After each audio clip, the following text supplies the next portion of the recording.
7 o'clock, I'm going to call the meeting to order. Before we get started, I just want to remind everybody to please silence your cell phones. And our meeting is being videotaped, so anything that you say at the podium will become part of our meeting. Ken, roll call. Yes, Blackburn, Present. DeRoney, Here. Hageman, Here. Howard, Here. McAlexander, Here. Shigian, Here. Miller. Here. Everyone's here. Thank you very much. Quorum is 7. Thank you. Next is the approval of the agenda. Is there a motion? Also move. Second. Any discussion? All in favor? Aye. Any opposed? Motion passes. Next is the approval of the village council meeting minutes. First, we will do the regular meeting from March 24th, 2025. Is there a motion? I make a motion to approve the meeting minutes from the March council meeting. I'll second. Any discussion? All in favor? Aye. Any opposed? Motion passes. Next is the special meeting held April 1st, 2025. Is there a motion? So move. Second. Any discussion? All in favor? Aye. Any opposed? Motion passes. Next is the president's message. I have two things. The first thing I'd like to do is introduce our new attorneys. We have Michael Gibbons and Mary Kucharik from Beyer Howlett, and we have two partners here, so it's a lucky night, but they're only charging us for one, so thank you for that. I'll let you guess which one. That's usually the one with the less senior rating. Right. If you want to take a minute to say anything, introduce yourself. Very happy to be here and with Mary, my partner, and we're looking forward to serving you for a long time, hopefully into the future, and thank you for allowing us to be here. Thank you. Would you like to say anything? I second. Yes. That's your microphone. We're all in favor. Pull it over. Also part of the president's message this month, I would like to recognize the Oakland Community Health Network asks us every year to recognize May as the Mental Health Awareness Month. And so every year we do proclaim that. We have that proclamation outlined in our packet. And so we appreciate them asking us to do this every year, and it's always a pleasure, such a worthy cause. So now, therefore be it resolved that Oakland Community Health Network hereby recognizes May of 2025 as Mental Health Awareness Month. OCHN calls upon our citizens, government agencies, public and private institutions, businesses, faith-based organizations, and schools to recommit our state to increasing awareness and understanding of mental illness and the need for appropriate and accessible services for all people with mental illness to promote recovery and a higher quality of life. Again, we are always happy to do this every year. If anybody knows anybody that needs help, resources can be found.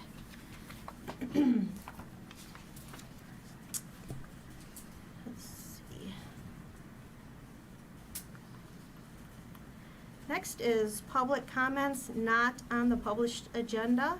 If anybody would like to come to the podium, this is not the public hearing for roads, so if there's anything other than roads that somebody would like to share with us today, please feel free to step to the podium. Let us know your name and address, and Is that different than new business? no. Which is Or way down in the line. do you have something that has to do with new business, or? I think this is a good thing for you. This is public comment, so if you, Public comment. if you have something to say, we'd Right. love to hear it right now. Sure. Yeah, everybody's fresh. Carl Crimmins, 23211 Old Orchard Trail. I actually own a condo as well and a lot on Shagwood. This is my second meeting in 2 months, and the last one cost me $12,500, so I figure I'd come today and say hello. Maybe throw some comments into the wind here. Lisa and I talked about some of this briefly, and we agreed that people don't like spending money, but they like nice things. And I think our neighborhood kind of personifies that. I've lived here for over 30 years, and I gotta be honest, it was better back then than now. I'll describe my concerns in a second, but for now, let's just call it the neighborhood drift, meaning I think we're drifting further and further away from kind of where we started.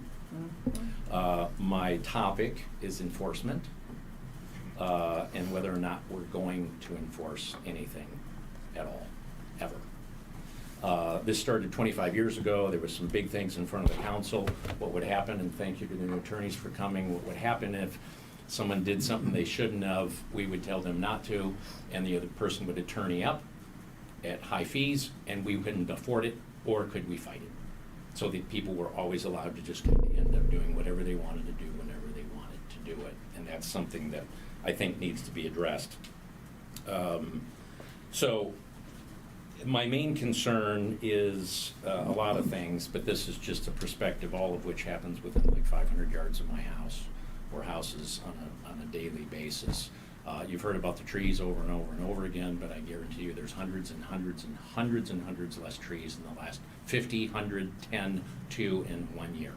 Chainsaws are going all the time. I don't know if this committee hears about it.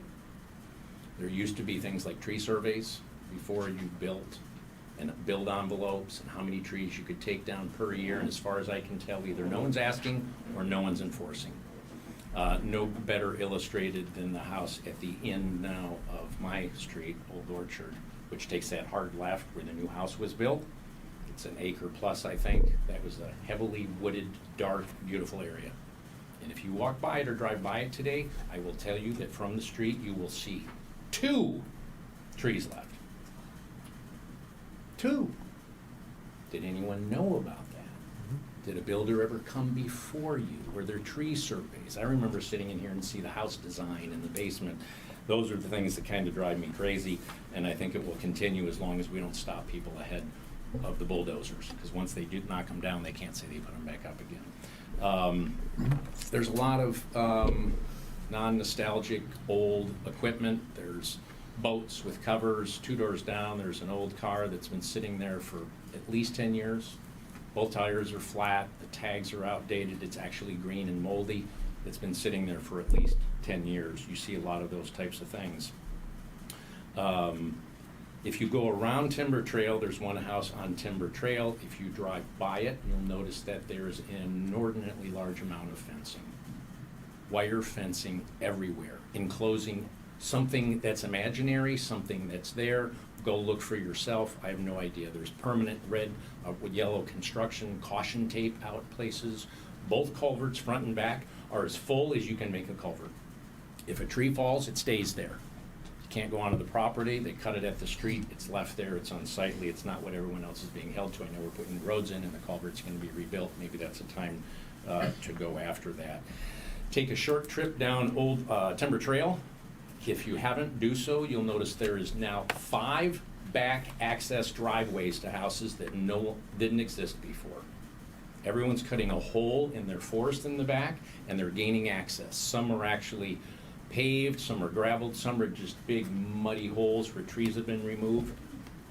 And I don't know if you can have driveways in the back of your house, but if you can, I'd like to take one off of Shaghood through my back property and my back lot. There's a walking path, but there's not trench black 2-track roads. Excuse me. Yep. I'm not sure if I said it originally. It's a 3-minute time limit. Oh, I'm sorry, I thought it was 5. So we're at 3:40. I'm going to give you to finish up. I'll just, the house that we've talked about before with Ken and Evgeny at Timber Trail and Bingham Road, 13 pallets of construction material. It's been there for 3 years. It's sitting there. I don't think it ever intends on leaving. We have 6 new statues. We have piles of dirt, Deb arborvitaes. It's crazy. There's no pool fence. To my knowledge, Ken, maybe there's a motorized one now. They've been asked to put a pool fence in, and a case in point, I don't want to put in a pool fence. You can't make me. You have no power. And All right, Rick I'll- would like to you can take sit his down. fence Sit down, I'll down, take I would care like my The fence gentleman down. yield this time. Thank Who's you. gonna take all the fences? Enough Because there's of, no- I'm next door to Carl at 23315 Old Orchard Trail, Rick Smith. We walk together, so I'm much aware of what Carl's talking about. It's just, I've lived here for almost 50 years. It still is the place that everyone wants to live. I mean, but 30 years ago, when people would come to your house, they would say, it's like we're up north. This is amazing. Where is this? And they didn't discover us until Telegraph was doing the construction and everybody started coming down Bingham Road. They discovered, because we weren't in GPS. And thanks to the police, they slowed that down, and it made it not fun to cut through. We fought the Etkin thing, you know, at 14, COVID helped, so, you know, but I welcome the new lawyers. We need new energy here. It's not the council's fault. It's the fact that people have just seen what other people do, and their attitude when they see white rocks instead of a lawn, it just becomes like, I don't know, it goes right into the road, which is gonna be interesting how, if Timber Trail is fixed, what's gonna happen to all those rocks. Just drive around the community and you'll see things are not what they should be to the standard that we all were excited to be part of when we lived here. And I thank the council for this, and let's just, as the weather gets nicer, let's look around and see what collectively bothers us. Thank you. Thank you.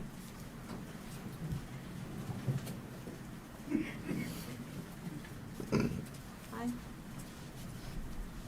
Good evening, council members. My name is Lynn Berry, and I live in Bingham Woods. I come to you with a dirty word called traffic, and a lot of it, down 13 Mile Road. The increased traffic has been, of course, due to the construction that is happening on 696 between Telegraph Road and I-75, but it's also happening due to the fact that we have 3 schools that are on 13 Mile, anywhere between Telegraph and all the way down to Evergreen. Schools, don't want to change that, not asking to change that, but I'm really looking at how can we, due to this ongoing traffic, do a little bit of routing, because right now Bingham Woods residents are having a very difficult time getting out of our community and getting into our community. The road gets backed up from Telegraph Road all the way to Georgetown, and then from Georgetown all the way to Losser. There are 4 traffic lights that are along this route, and each one of them, of course, is going to stop and pause that traffic. I spoke to Ken briefly about a week ago.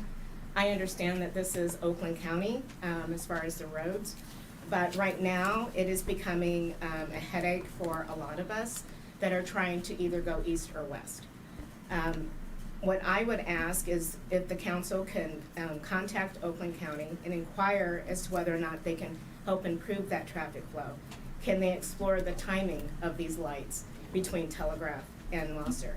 Is there a way or an opportunity for us to add a left turn arrow for those that are turning into Georgetown so that we don't tie up the traffic even further going left? Or is there a way for us to add a traffic signal over by the elementary school, because we know that parents are trying to pick up their children and they want to turn left there, although I don't believe they're supposed to, but they do want to turn left there to get into the school. All of this continues to back us up during this very, very heavy period. And when I say heavy period, I mean anytime between 3:30 and 6 p.m. That's when the heaviest flow of traffic is happening, all the way from actually Franklin Road to Losser. And due to the fact that those lights are very short and tempers are very short, it is getting to be more and more of an issue there. Bingham Woods has signage that says do not block the intersection, and yet it is blocked every single day.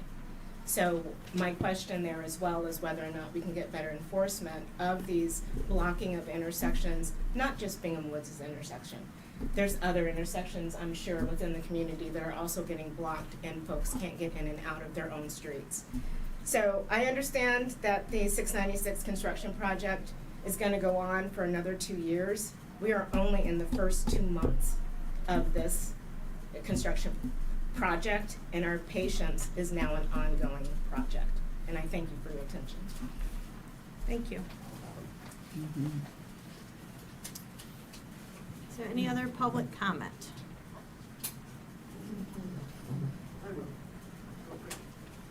Name and address, please. Yep, I'm Karen Dietrich, and I live in Bingham Woods, 30495 Oakview Way. And I just want to add to what Lynn said, because she's indicated that it was an afternoon situation. It is a morning situation too. Yeah.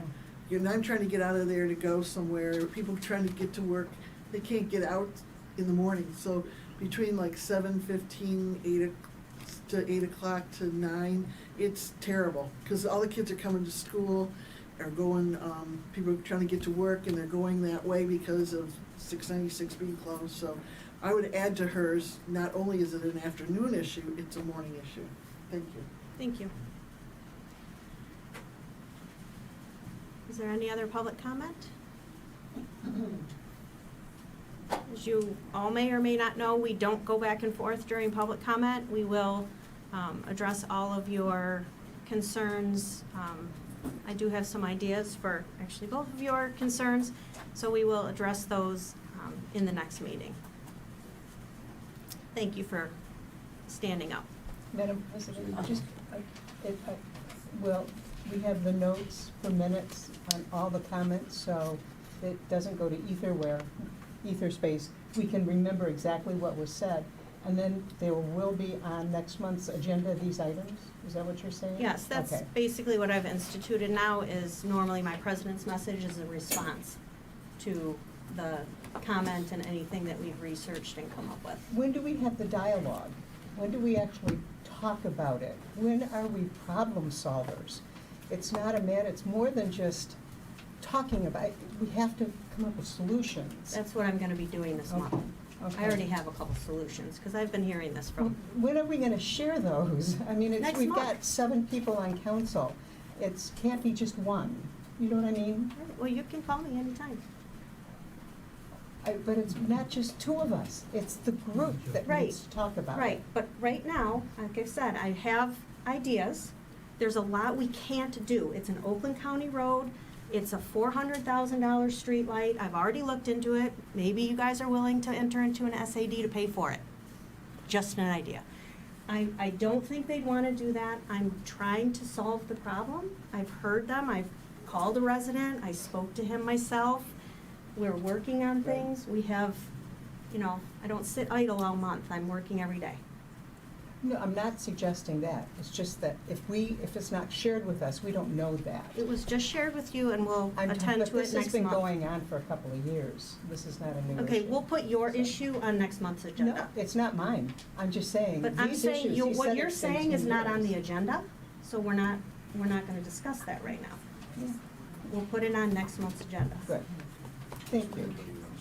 Is there any other public comment? Seeing none, we're gonna move to discussion topics and start with the Police Department Monthly Report, which kicks off with the 2024 Annual Report. Chief Lawson is here to present that to us. So I guess I'd like to start by welcoming Michael and Mary. I've worked with both of them in the past. Fantastic picks by all of you, so welcome. Look forward to working with you. Thanks. Are there any questions on the monthly report?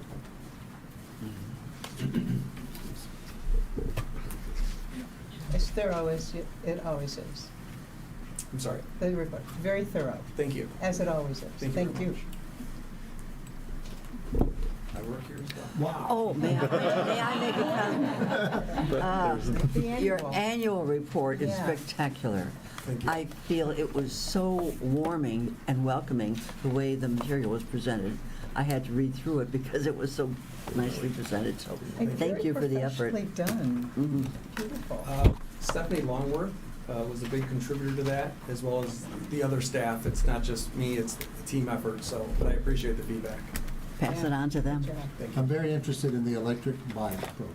So, it's gonna be, are you gonna be actually patrolling the neighborhoods on this? That's fantastic, yeah.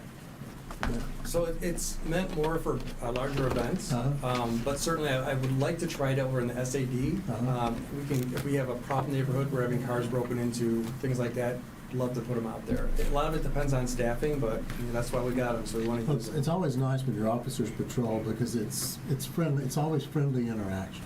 They'll stop, they'll talk, they'll Yeah. ask about what's going on. And that might even make it friendlier if they come through from time to time on a bike, so it's cool. Absolutely. Yeah. Yeah. We have Meg Schubert here today. Meg is the manager in Franklin, the village manager. Don't think a lot of us have had an opportunity to meet you. A few of us have, so thank you for coming. She was anxious to come today and present. Yeah, absolutely. So Meg Schubert, coming over before I joined Franklin from Troy. I was the assistant city manager over there and stepped into my position in Franklin about 6 months ago. So this was Chief Lawson and I's first budget round together here. You know, Chief Roberts is retired, and as has Roger. So he had 2 new people at the helm. And so budget looks a little different this year. Just the way that I approach it, the data that I'm collecting, the way we intend to share it is different. So what we decided to do was just sort of take down some of our line items, put them into this presentation that hopefully you were able to view, give you an idea of where the budget is actually dispersed throughout the department. Now, this presentation is focused primarily on expenses. We're still estimating revenues and other grant resources at this time, so I can answer some loose revenue questions, but for the most part, we're going to be talking about the expenses and the cost sharing that we have with Bingham Farms and kind of where that's going in our police department. So a lot of this I just went through, but us being new here this year, we're really focused on our residents, on public safety, on being accessible and being transparent. And that's one of the reasons for this very brief presentation here. So one of the first things that you're going to see is an overall expense trend. I get a lot of questions between the fiscal year of 23 to 24 and 24 to 25 why there was such a decrease. That's because in the year of 23-24 we received a lot of state funding to help fund our pensions and to take care of that pension liability, and thus that sort of upticked our expenses a lot there. So in those years you saw quite an increase here, and then a drop from the fiscal year that we're currently in by 3.4%, and that's predominantly due to that. Now as we move forward and we look at our next fiscal year coming up, we will see an overall budget increase of about 3.2%, and that is related to a couple of factors. One, personnel costs. So we'll cover that in more detail when I get to that slide, but the personnel and the makeup of the department has changed. 2, this was a contract negotiation year. The 2 contracts were opened up, so it was time to renegotiate salaries, other benefits. You expect to see an increase there. 3, we've got some goals in strategic planning. We want to get the department accredited. We had some infrastructure purchases. We had some equipment purchases that were just, it was their time to happen. So the 3.4% or 3.2% increase, I'll discuss a little bit more detail, but that's where you're seeing it predominantly. One of the things we haven't really looked at before is obviously we have a number of expense accounts for the police department, but I don't know that we've ever broken them down in categories so that you can easily see how they're spent. So doing this, you can see that predominantly your costs are coming in for personnel, and that's this blue section here. In the orange section, we have our retiree healthcare and pension funding, which is also a significant portion of the expense breakdown.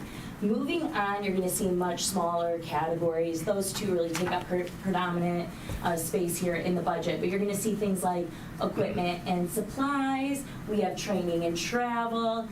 We've got contracted services, building and property, fleet costs, legal, communications, and other. I have some notes in the slide a little bit about where some of those are coming through, but most of the trends in those departments are relatively stable. I did pull on our next 3 slides some 3-year trends, and this is anything that I found to be significant within the data. Everything else was pretty much stable, but we would be able to answer questions on any expense category. So some of the interesting things I found when looking at your budget here, if you look at 23-24, your personnel expenses for the police department were about $1.3 million, and that increased in the year that we're currently in by 22%, which is significant. So you're like, where does that come from? The first thing is the predominant portion of that increase was due to reorganizing the staff. So we had 4 part-time positions in the PD, and historically, those have just been incredibly difficult to fill. So before Chief Lawson and I come on, this was already a discussion that we needed to somehow transfer these part-time positions into full-time positions.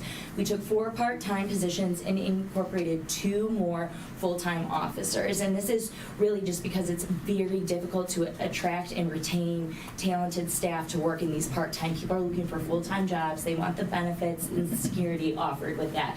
So a large portion of that increase came from the personnel costs of adding more full-time positions. The second thing that you can see is that there was some strategic budgeting done knowing that it'd be a contract year, and that contract would be negotiated this year, and sort of building in those costs and being able to address those appropriately, and that's where you see this large increase.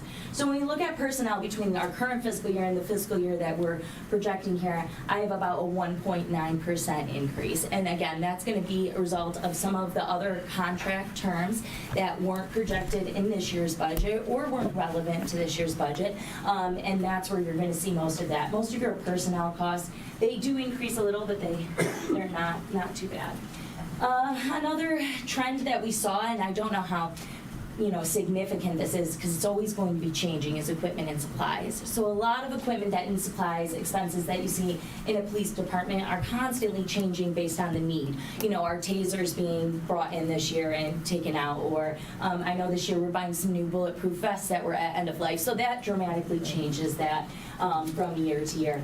You do see, we see a decrease in the budget that we're moving into in this current fiscal year, and we can go into some more details about where those expenses are going to, but that's just a change basically in some of the supplies that were needed. Lastly, we're going to see some trends here in building and property. So definitely an increase between 23 and 24 in our current fiscal year. And we had quite a fiscal year over here in Franklin. So we had 2 huge pieces of infrastructure that needed to be replaced. One, we needed to replace our generator and our HVAC system over there. And that caused a pretty sharp increase, about almost 16% from what you had seen the previous year.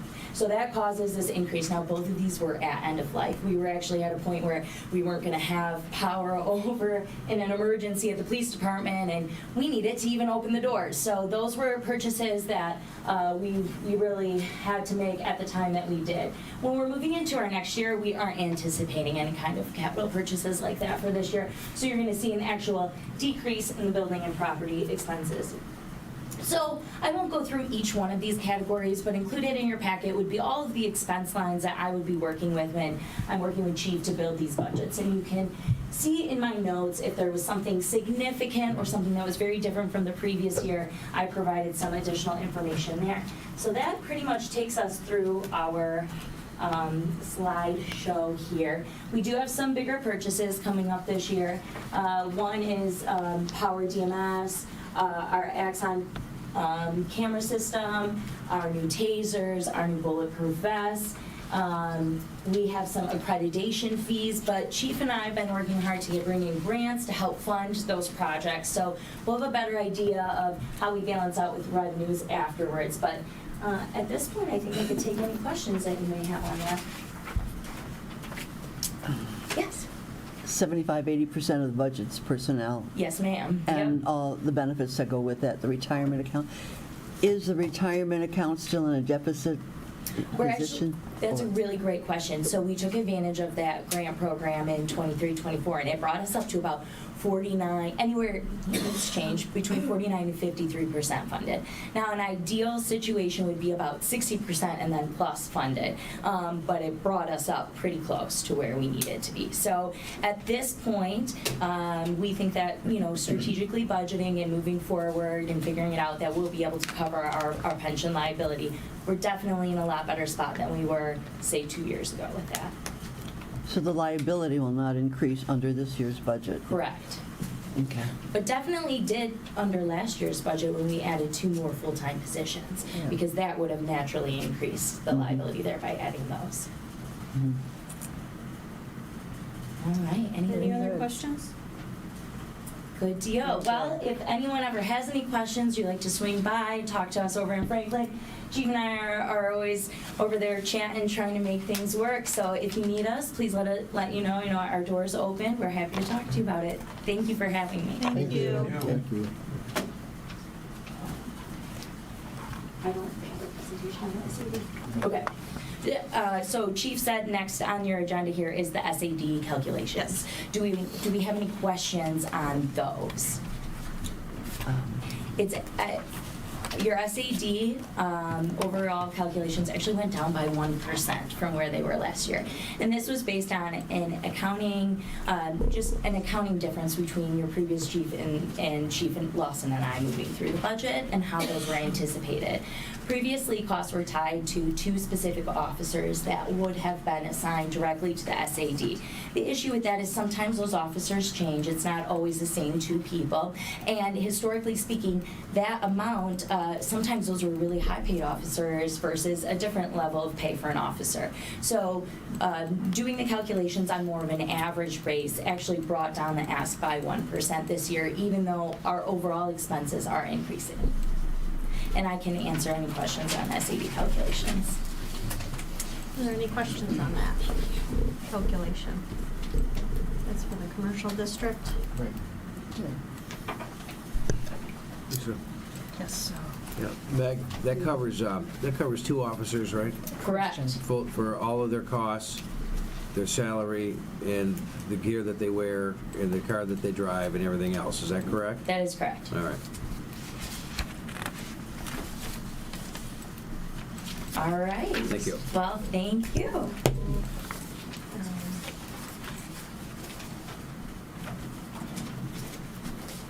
Okay, so we need to set the date for the public hearing, which will be next month.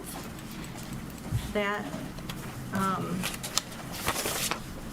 resolution to establish the public hearing is in our packet. Would anybody like to offer that resolution for the public hearing for May? I also move that we establish a public hearing for the Special Assessment District for next monthly meeting. Say the police The commercial district. Police commercial Special. district, yeah. Yeah, let's be more specific. Okay, police SAD. Okay. I second. Second? Any discussion? All in favor? Aye. Oh, I'm sorry, it's a roll call. Blackburn. Aye. Garoni. Aye. Hageman. Aye. Howard. Aye. McAlexander. Aye. Mashigian. Aye. Miller. Aye. All right, that passes unanimously. Thank you, everybody. Thank you. We will see that on the agenda next month. Just for everyone's, notices go out to all of the property owners in the Special Assessment District, commercial property owners in the Special Assessment District.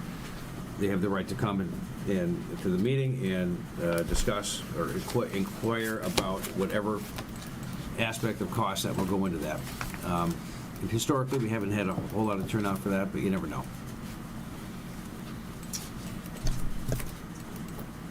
Okay, thank you. Next, under discussion topics, is the Fire Department monthly report and the proposed budget update, and Chief Tony is here. Good evening, I brought my entourage with me. Yes. Side gig? I'm very nervous when I come. So, good evening. Sometimes I get in a lot of trouble, sometimes people laugh, so. You've received our written report, so I'll answer any questions with that.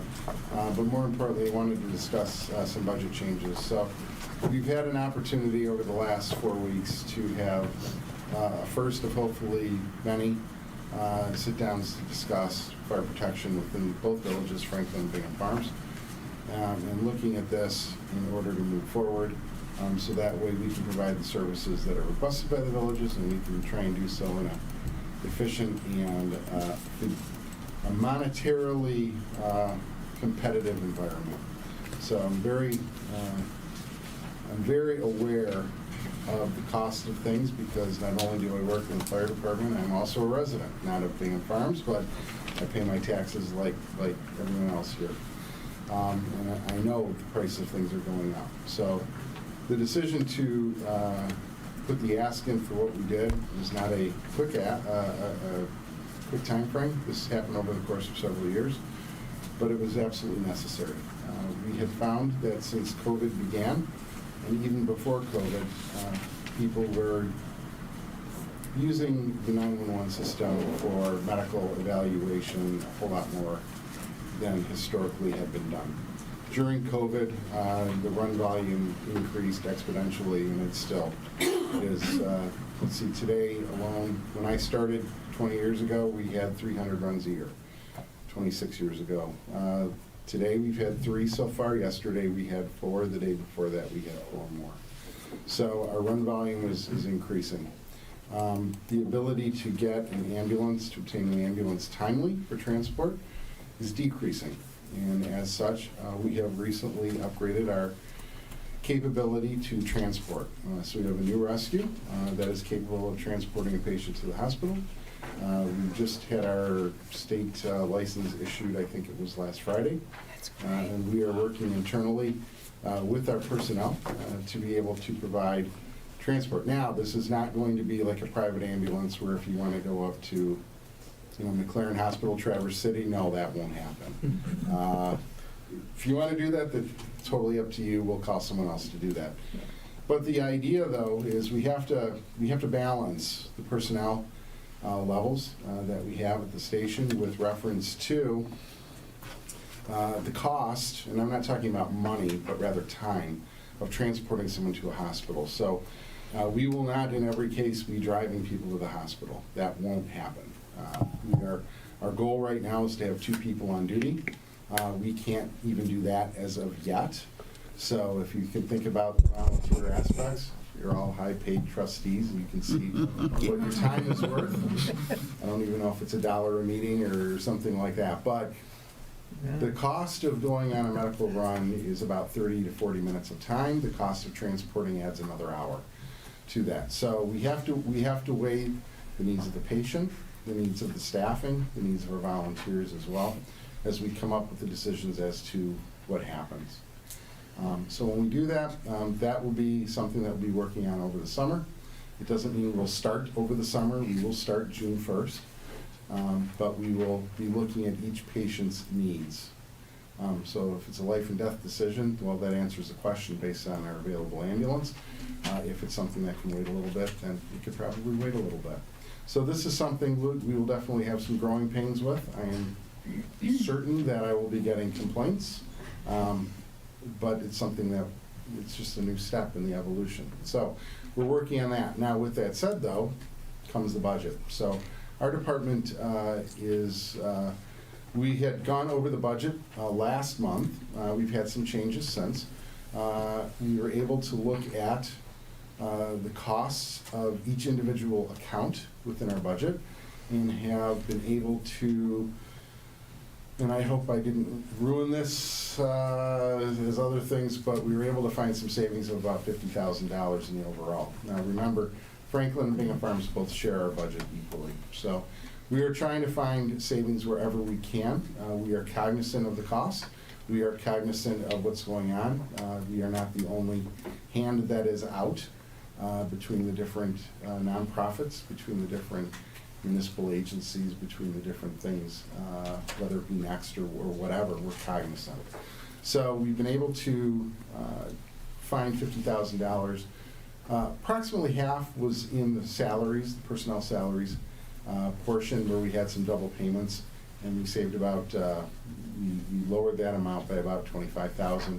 We had another $23,000 in an area of work comp, which is state law requires workers' comp coverage.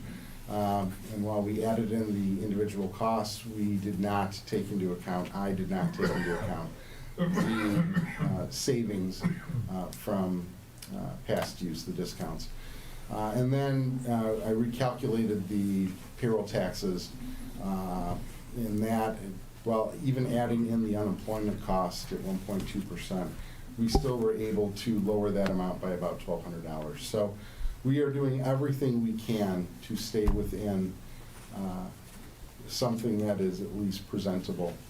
Now, another thing to think about, though, in terms of long-term costs, just like everyone else, we have buildings that get old, we have trucks that need to be replaced, things like that. Our problem, though, in that area is our trucks are not, it's not a standard sedan, it's not a standard whatever. It's a $2 million fire truck, it's a $1 million tanker, it's a $1 million engine. Our rescue, which was, we got a deal, if you want to think about it that way, for $160,000 when a comparably equipped model that we would have built would have been $300,000. So we've been trying to find savings where we can and take advantage of those. So while the budget increase request is significant, I am saying that it's not without thought, that it's presented, and it's with all respect to those people who are going to fund this, which are the residents of both villages. If you have any questions specific to the budget, I'd be more than happy to answer those too.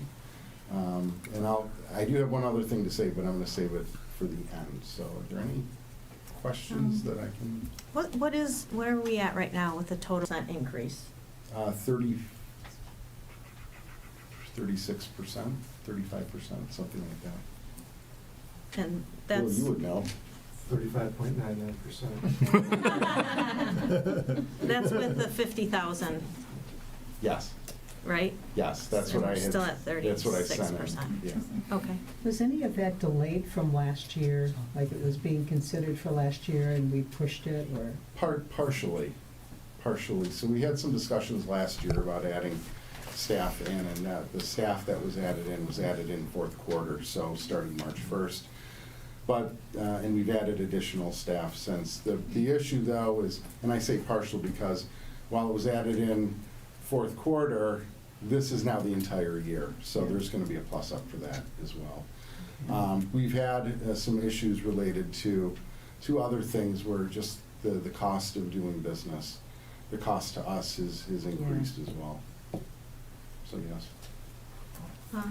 Over the last 5 years, has the trend been to have any overage or reduction in the actual versus the budgeted amounts?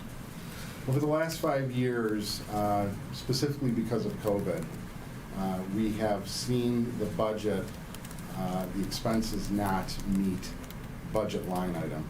However, we are a nonprofit, so any funds that are unexpended are placed into our, what we call an escrow account. It's rather a capital asset fund account. So that way it can be used for things that come up. And especially one of the areas where, opposite to what your question asked, where we had planned, starting in 2017, I believe, a 20-year forecast for the cost of fire trucks. That was way off. COVID threw that into the wind.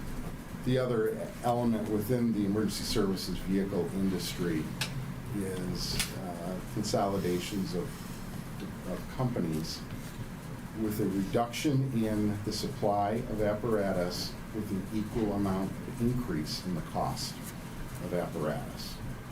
So I had seen some open source news media about the government, the federal government, looking into price practices within that slice of the pie, if you will. I don't know where that stands. I'm not with the federal government in that capacity, so I don't know. But I can say the last time we acquired a rescue, which was 2007, it took 14 months, and that was a long time to build a custom truck with a commercial cab. When we were looking at replacing our rescue this time, the price doubled, and the amount of time to build was approaching between 2.5 and 3 years. And a rescue is nothing fancy. This is a box in the back of a van or a pickup truck chassis. So the cost of things turn out here, which started at $2,000 a set in 2018, is now approaching $4,000 in 2025. technology has not changed, but the pricing has most certainly increased. Radio systems, we have a county-based radio system, which through the generosity of both villages and Southfield Township, we were able to utilize grant funding to purchase radios. Radios, when I started, were $600 apiece. Radios now, these are the same radios that the fire and police departments use, are at $6,000 to $7,000 each. This is for a portable radio. So these things, just everything is just astronomical. The technology in radios obviously has increased over time. The prices have certainly increased with that technology. So we are doing what we can with what we have. Yes. Do you have any idea when the budget will be done? Your budget? I mean, are we? It was, yeah, that was it. We presented it to the Okay. Fire Commission last week. I wasn't there. So it was last week, it was approved, and it was sent out to Ken and to Evgeny, and go ahead, I see you have a copy of it. Yeah, Chief, So- go ahead, I'm sorry. I didn't mean to step on please. you. My one question was, I know that I've been in contact, obviously, we've been meeting together along with Franklin, Mhm. spoken to your treasurer. The last update that I had, there was, since the budget is shared 50-50 between Franklin and Yes. Bingham, there was an issue with Franklin's ability in funds in order to meet the current budget. Do we know whether that's been resolved, or do we know if that one section that Meg said she can increase, because she has 2 fire millages, Right. if that's the settled budget, or if it is the draft that we had? I wasn't at, obviously, the board commission meeting, so I don't know if it's the 1.528 million, or if it is what I proposed in my email that I sent out back on the 21st. Well, I wasn't at the Fire Commission meeting. My belief is that the budget as presented was the final approved budget. Okay. What we're going to do next would probably entail another meeting once our treasurer returns, and a path forward between both villages such that there can be council approvals at both ends, so we can proceed. So I guess on that side of it, more to come. I can't speak on behalf of Franklin because Right. I'm not. Nor do I. I just Right. know that there, with the 50-50 split, there was a gap. Right, yes. So I can only assume there'll be more to come in the near future. Yeah, so I guess we need that number. I mean, we can go ahead and budget, but we need to resolve the situation that's over there before I would feel comfortable to Bringing it to council. bring our budget to council, Okay. and we're like really getting pushed back far. Understood. So, we're getting into a situation Yeah. with our own budget. and Understood. so Why we don't I need do to this, fix because that. I am just the person who puts the numbers down, I'm not the decision maker, but why don't our treasurer is out of the country until, I believe, the 12th. So Oh. when he returns or before then, why don't I propose a couple of dates, we can have a meeting between the villages, so we can determine a path forward. Yep, I think that was the last I heard of what we were trying to do to Right. mesh. Right, but actually come to decision, Yep. presentation Yep. to both councils. Yeah, because as Lisa said, our budget, we have to have it approved by the end of our fiscal year, or before, really. Right. The end of our fiscal year, so Yeah. we have June, and we have to get public notice the Understood. year prior, so it's just I get it. really tight. I mean, you understand. I got it. Yep. Understood. You know how it is, because you deal with pressure all day long. No, it's, 7 by 24. you know, there's a hot tub over there. No big deal. Do you No have big deal. anything to add? No, but Bill and I had talked about, because I won't be able to be at the commission meeting next week, so our next month, I'll be out of town.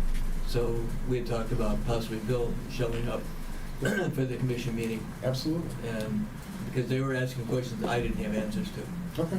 Yeah. Yeah. The only issue with that is I believe your commission meeting's the same date as our You push it council up. meeting, which is the 19th. Uh-huh. Uh-oh. So, yeah. Okay, wonderful. So. are Well, we- Frick's back on the 12th, we just have to, We have to push. yes. Okay. Could we have the commission meeting a week earlier? Well, that puts us into Franklin. Oh. You know, I don't know. Could you So have it earlier in the day? I don't know. You could have it at Disney World. I like that, but I'm not paying for that travel. no. I have Yeah. green stamps. I could use those. Let's try to figure that out. Let me, because this is a unique circumstance, Yeah. let me talk to some of the other commissioners, the leadership of the commission. Okay. See if we can't push it back a week, Right. or push it forward a week, bring it forward a week. Yeah. Right. Appreciate that. Yeah, of course. So there's an issue in Franklin with their millages and covering this type of increase. And, you know, we're gonna be in the same situation pretty quick here. So, we'll be looking into, having to do a special millage as well. There's just no way that we can run the village with 70 to 75% of our budget going to emergency services, which is totally understandable. I'm not questioning anything that you guys are spending money on at all, but I know how important it is to the community. We have to keep it going, and so, you know, what Meg and I have talked about, moving forward with a special millage, which ties me back to some comments from some residents, and I'm hoping that we can put potentially an ordinance officer in there with some extended hours, which is kind of what I'm hoping. But it's not going to be immediate, because it needs to go to a ballot, and it's going to cost money. So people will have to be willing to pay for it. But if we can tie all those things together, I think that we can move forward. So Meg and our new village manager and I and Bill will be working on something for 2026. Just for the sake of asking, would the village, Bingham Farms, be amenable to bring this meeting a week forward or at a different time on that? I don't know if a different time would work on the normal day, just because there's conflicting meetings, but if we can, Franklin's meeting is at 6 on the second Monday of the month. Depending on their schedule, they may not be available at 7:30, but if we could do this at some other point where there's just a selected number of folks, so we don't have to deal with the Open Meetings Act in terms of just having a discussion on funding purposes. Rather, it's going to come in front of the open council, Right. where everyone would have their own say. Is that? I can commit to meeting whenever is necessary. Yeah, as long as, yeah, we can't change our next meeting, our May meeting, just because we have that very tightly tied into the transition with our new manager. Absolutely. So, But we could do something like we did before with middle of the day and just. Yes. Right. Okay, Yep. just to have a pet. Okay, yeah, no, it shouldn't be a problem. yeah, yeah, Let me just get with Rick and okay, we'll make that work. yeah, I think just So, okay, get with Bill and okay, we'll make it work. great. Anything else? No? So I wanted to end on a good note. I've always told, no matter what the bad news is, always end on something good. So this started out bad. It actually happened this morning. We had a call over at 32100 Telegraph for a fire in the building. This was a Vestovich property. And so there was a suite in the building on the first floor that has a bathroom in it. And the combination light and exhaust fan caught on fire in the bathroom. This was something that was, hardwired in, and it looked like something got into it, caused it to catch on fire. That's the bad. The good is in the property at one of the tenants, there was a gentleman, prior military experience, who was working, doing his thing, and who had some emergency response knowledge, put that into effect, not today, but months before.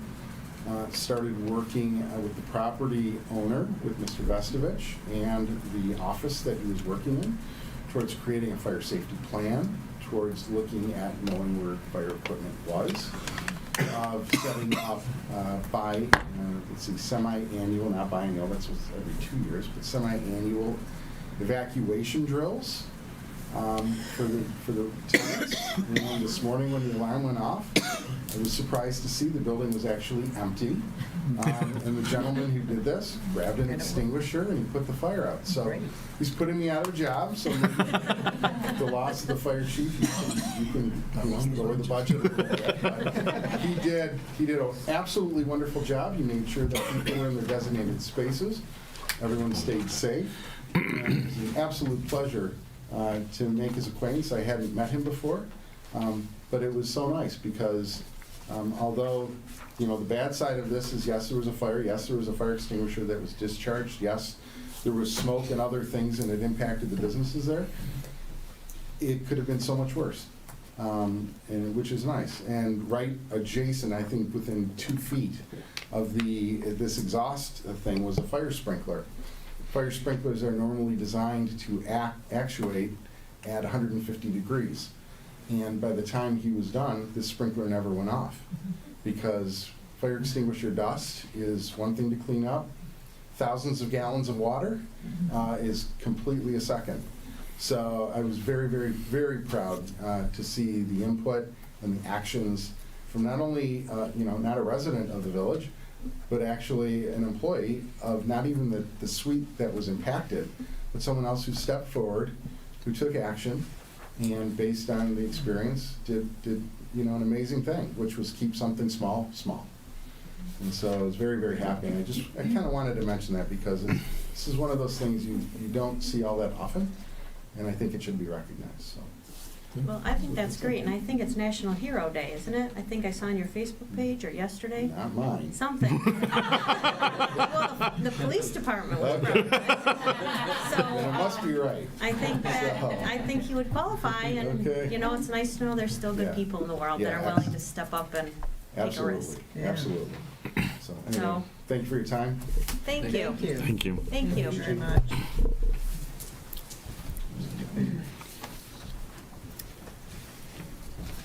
Okay.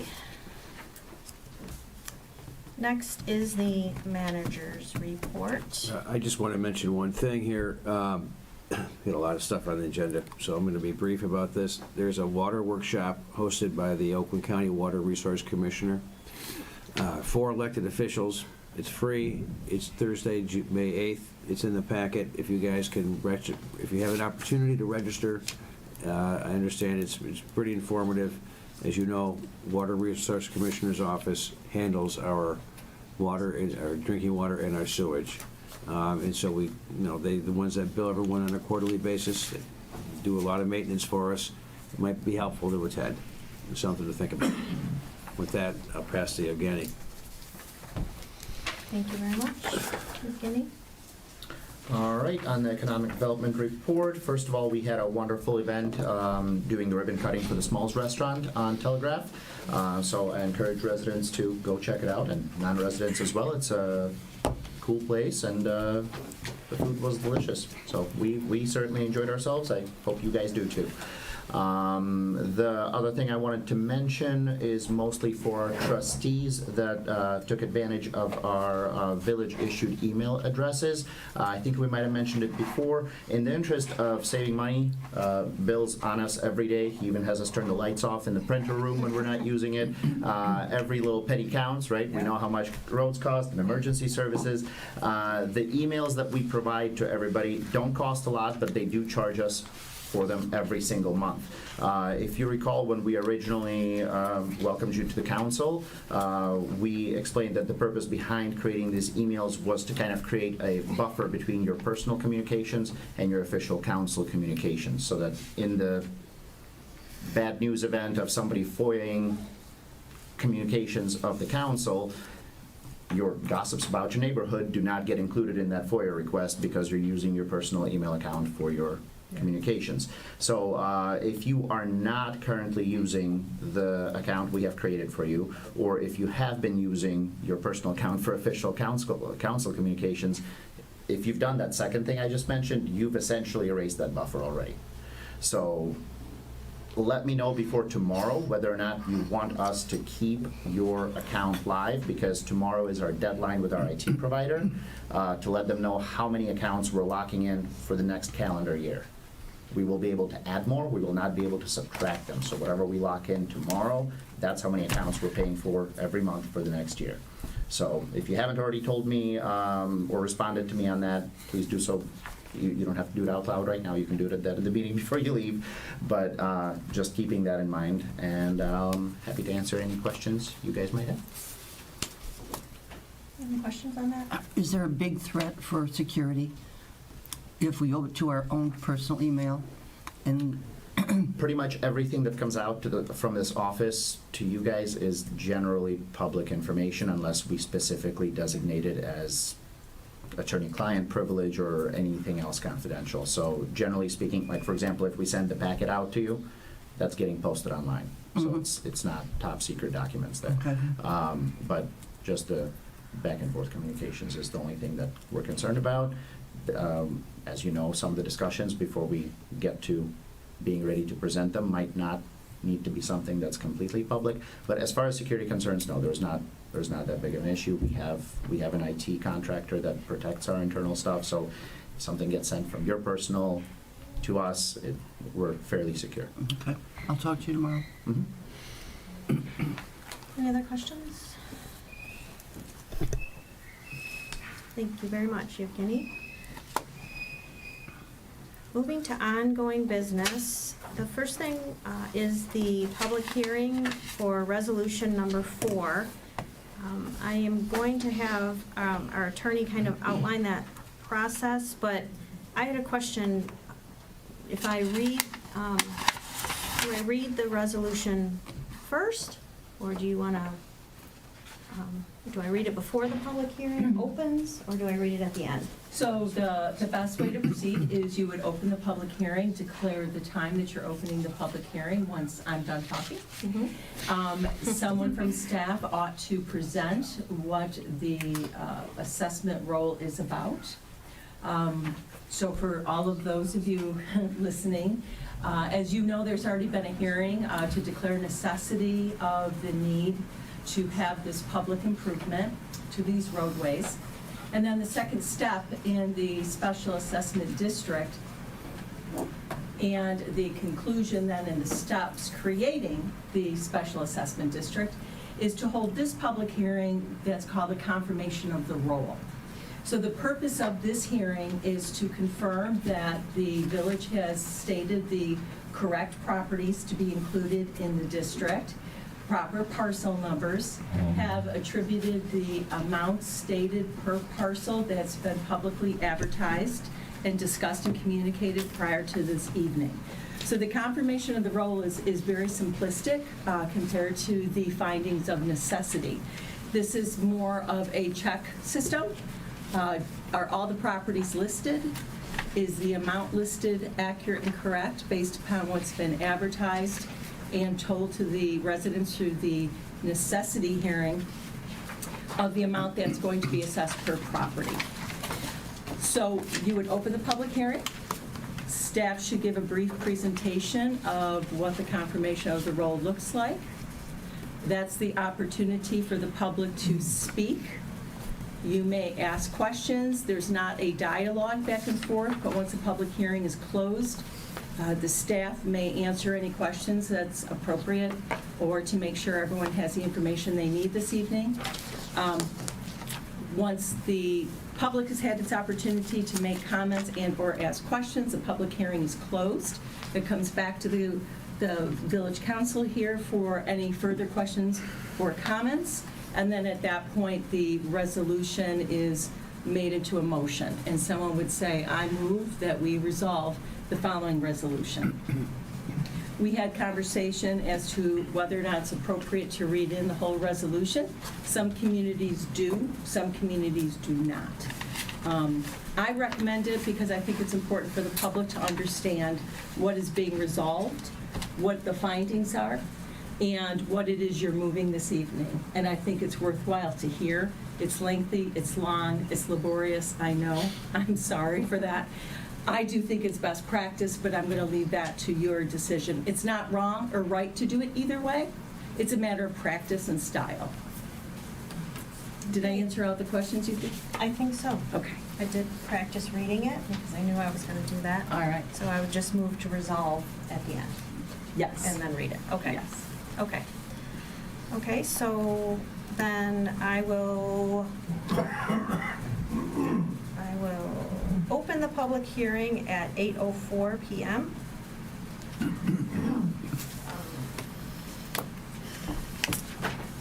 Is there anyone here to address the adoption of Resolution 3 for the Road Special Assessment District? I think your manager wants to give a brief I presentation. think Bill needs to go over the role that she mentioned.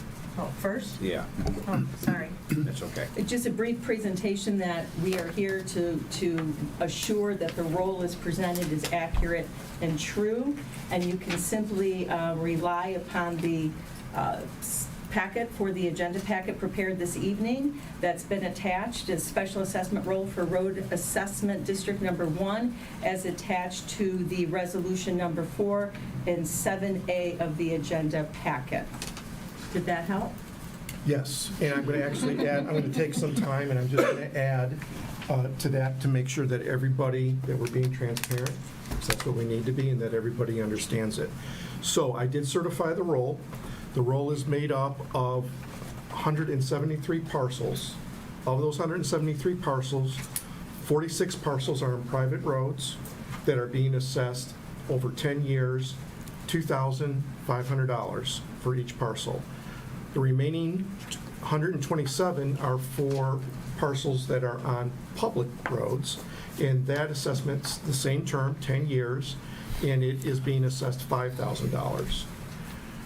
There will be a letter that's going out after the resolution is approved that explains your payment options, how all of that works, and everything, like I said, is being published in the public notice that went out. Everything is attached in the packet. If there's any questions, either now or even after that you have, I'm here all day long, sometimes all night long, so just feel free to call, and I'd be more than happy to answer. But that, in a nutshell, is the number of parcels, the breakdown, the assessment, and the term of 10 years. You do have an option to pay it off full. I will have some examples in our letter that says, if you want to pay the $5,000 off, here are the dates. It's with no interest. If you decide that you don't want to do that, then you go to the annual assessment and you pay your certain amounts that are there. For the first year, it's going to be $500 for the $5,000. It's going to be $250 for the $2,500 assessment. After that first initial installment, there will be interest that will be assessed on the installment as it goes through, and you can pay it off at any time that you'd like early if you'd like. It would be the sum of the remaining payments that are outstanding for each of the annual installments for the next 10 years. And I think I just wanted to make sure that I think I've covered everything. Yeah, like I said, it's been certified. I certified it on April 11th, and I went through and made sure that all the parcels are there. The unit of benefit is there as it was published, and the property addresses, so that you can match your parcel to your property address if you don't happen to know your Sidwell or parcel number by heart. 28. That's mine. One of the other things, too, I think is important to note for the community. Those of you who don't know, Mike Gibbons and myself, your new village attorneys, but we have represented other municipalities for 20-something years. And I can tell you, if you look at special assessments for any other community, interest is charged on the unpaid balance. Your community, your leaders have chosen a policy that is really quite advantageous to the resident to only charge interest on the installment payment due. So if the installment payment is $500, the interest is $35, 7% on the installment only. Every other community, it's on the unpaid balance annually. So while nobody likes to spend money, no one likes to be charged money, I think it's really important to share that your leaders have chosen a policy that is beneficial to you, the resident. Other communities don't do that. I just wanted to make mention of that. Thank you. Sure. So now it's time to Now. open to comments or questions. It is open. Okay. You opened it. Thought I didn't open it. You did. Um, Go for it. So, if anybody is here to speak on the SAD for the roads, now is your time to speak to council. It's residents' time. Like she said, there is no back and forth. If you'd like to come to the podium and speak for 3 minutes, please list your name and number, and we will, I'm sorry, name and address, and we will listen to your comments. Just a quick question. Can you spec?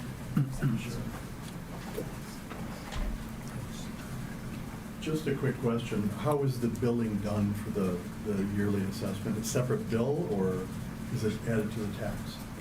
Could you just tell us your name and number, Oh, or I'm name and sorry. address? Doug Helgren, 31220 from. Thank you for coming. The answer to that is it's going to be me putting out the statements and invoices because of the dates. Okay. Tax roll starts July 1st. This one is going to be, the first payment will be due the day after Memorial Day, which is May 27th, if you're going to pay it off in full. If not, then the other portion of just the installment would be due May 28th. Okay, so just a completely separate billing? Yes. Cool, thank Yep. you. If any other comments or questions, you would close the public hearing, although John's trying to. Lynn Berry, Bingham Woods Association. I just needed clarification regarding the assessment for private property. You said how many of the units were, of the parcels were private property? Private roads, Private roads. 46 parcels, 127. That are public. Okay. Total of 173. I'm sorry, this can't be a back and I just forth. wanted Yeah, to and clarify. reminder, this is north of 13. This is Great, only thanks. for north in District 1. Judy Tan, 2355 Shagwood. Need to know if the culverts are gonna be fixed before the roads go in, because we have a serious problem. Sorry, we can't hear. She's wondering if the culverts are going to be fixed before the roads. Because the whole street Shagwood is really in bad shape, especially our property. So thank you. We're not to go back and forth, but we will ask our engineers who are here to address your question when their time comes to speak. Thank you.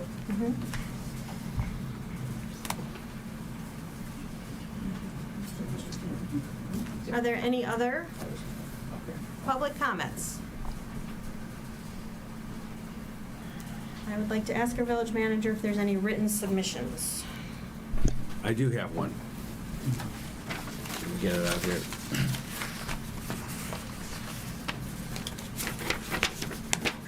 Okay, I do have a written submission. This was submitted to me last week.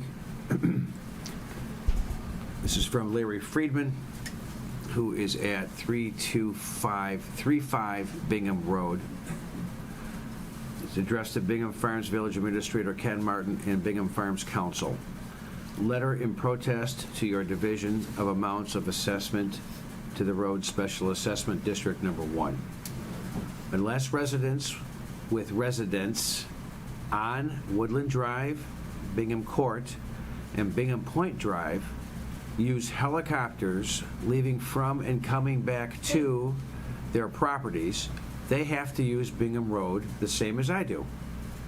Just as my driveway opens onto Bingham Road, Woodland Drive, Bingham Court, and Bingham Point Drive are extensions of their driveways onto the same Bingham Road. They can leave or come back to their residences no other way. It is illogical and unfair to charge half the assessment for their access by extended driveways to what you are assessing those with direct access driveways. Both accesses are using the Bingham Road and its improvements the same way. Assess all who use Bingham Road the same amount or don't assess at all. Larry Friedman. And that's the only submission I received.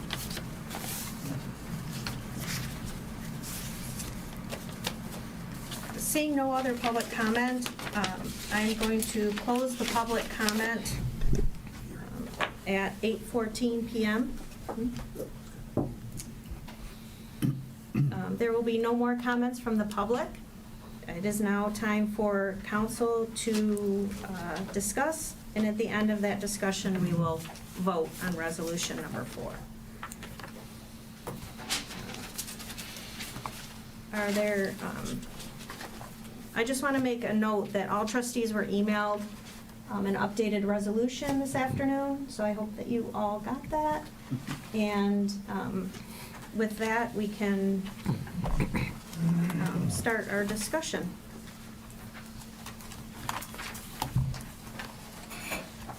And then I read the resolution. Right, or should I read it first? Did you want your engineer to answer that question about the culverts? Sure, sure. Will our engineer approach the podium at this point to answer your question? Good evening, Brad Shepler with Hubbell Roth & Clark. So as you know, culverts, ditches, drive approaches are all within the right-of-way, but they are technically private persons' maintenance. So we went through and we are going to clean the culverts and we are going to clean up ditches where they need to be. We did not plan on replacing any culverts. We did not find any that were in such disrepair that the drive approach couldn't be used. Now, if we're mistaken and there is one that is in such disrepair, we can go to council and make a decision whether or not it needs to be replaced, because if you got to replace a culvert, it means you got to replace a drive approach.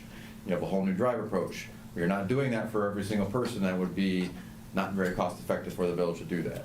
So on a case-by-case basis, we can go back and talk with council or talk with the village manager on that, but as of right now, we do not plan on replacing any culverts. If it needs to be replaced, it should be a private property expense, just like the drive approach. But cleaned and cleared, yes? Cleaned and cleared. All right. Now, if we're cleaning it and it falls apart, because it is in such disrepair that it just falls and the approach falls in, then at that time, yes, we'll have to replace it. We'll have to replace the approach so they can access their property. But we did not seem to find many or any that were that bad where they would fall apart. Can you please just quickly define culvert and ditch? Culvert's a pipe. Just to clarify. Culvert's typically a pipe that's underneath your driveway approach. So you got a road, then you have your driveway, and then connecting your road and your driveway is your approach. It's a little bit wider, kind of.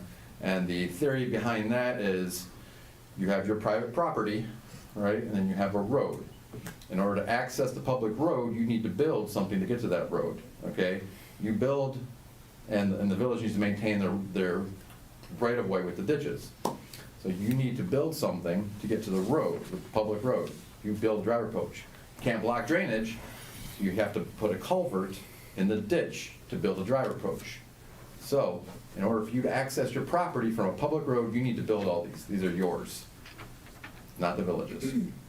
That's the theory behind, goes for private property, it goes for county roads, you know, so the village's roads need to access the county roads. The village needs to build an approach to the county road and put any drainage in it. Those are all the village's responsibility, even though they are in the county's right-of-way. They're still the village's responsibility. A little background explanation. Thank you, thank you. So our plan is not to replace any culverts? Clean, we will clean them. We will clean out the ditches. It's something that the village wanted to do. They didn't have to. Some of they're doing. We want to set a nice baseline now and say, okay, after this project, all ditches should be cleaned, culverts should be cleaned. Residents, it's your responsibility to maintain drainage now. Your responsibility. So, two points. It's not just a clear culvert, it's a pitch, meaning the elevation changes, which is why it's called water, rain, whatever, runoff. And it goes 8 feet down from the far side of Mr. Tabbitt's property down to the tributary of the Rouge River, which is 5 houses. Now, I mentioned to your engineer, who was a daily visitor on my street. After it rained, yes, yes. For a long time, doing all of his surveys. Mhm. And I mentioned to him that it had just recently been voted on at a council meeting that the resident owned the ditch. And he looks, says, absolutely not. Residents should not be touching the ditches. That's an engineered piece of property, and if the pitch is messed with, then the water does not drain. And that's what we're seeing now on many of the roads.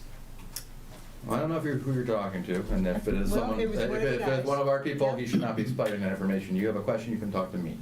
Okay? Well, you weren't there. Well, you. So we know how to you get can a hold talk of to- you know how Brad, to we get hold know, of me. we know how to get a hold of the I village. just did.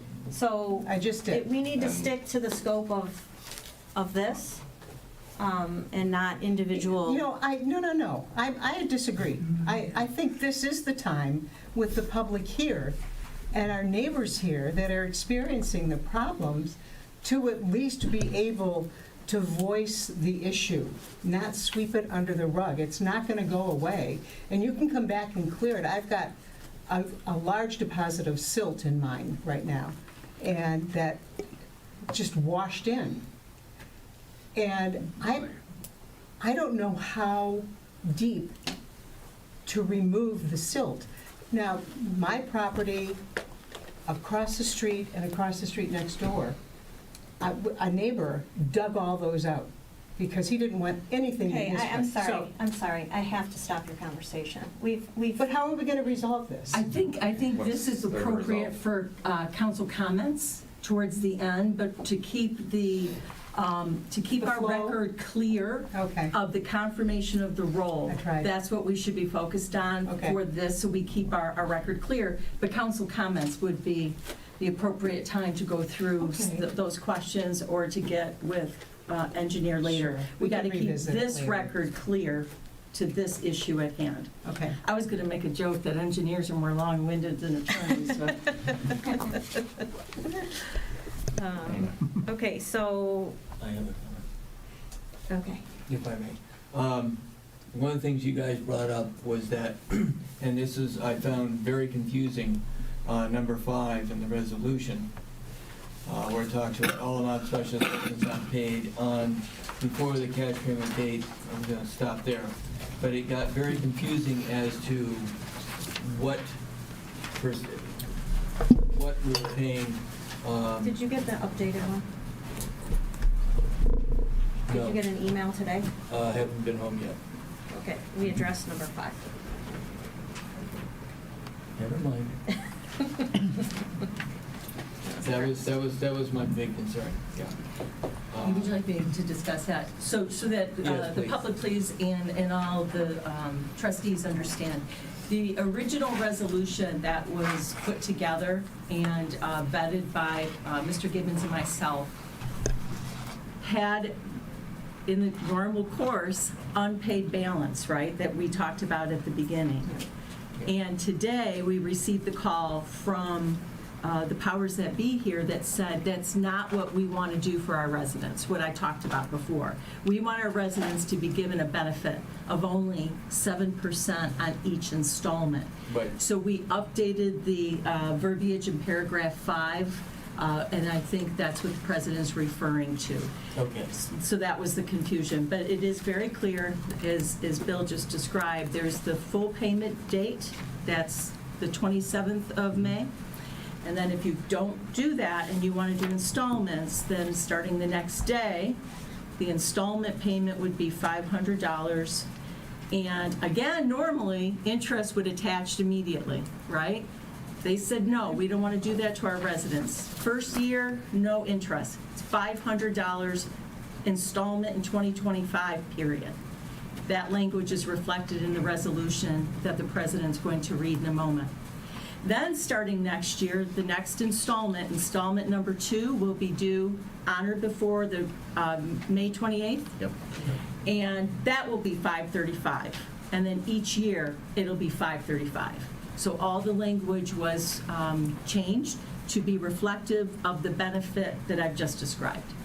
That help?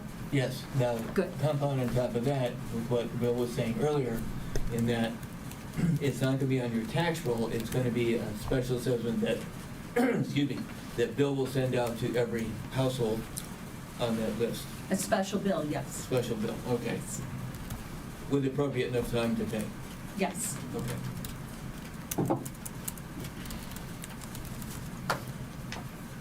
Any other questions? That was my big one. One question I, is we have a situation where a neighbor is building an absolutely beautiful pool. And one day there were 20 very heavy concrete delivery trucks. And at the end of the day, when I walked out, about 30 feet of the road along the edge of his property, out about 2.5 feet, was destroyed, just broken to pieces, and there's an elevation difference, so, you know, some kid on a bike could be horribly surprised. So, is there a weight limit, and how would we post at the street that there is a weight limit for this road? Well, first I would ask that this builder get a bond for any destruction of public property, because that's what you could use to fix the road. Obviously, residents have the right to travel a public road. Concrete trucks run on local roads, county roads all the time, so they have weight limits themselves. So to post something smaller than that in your roads, we can look into it. I don't think it's warranted.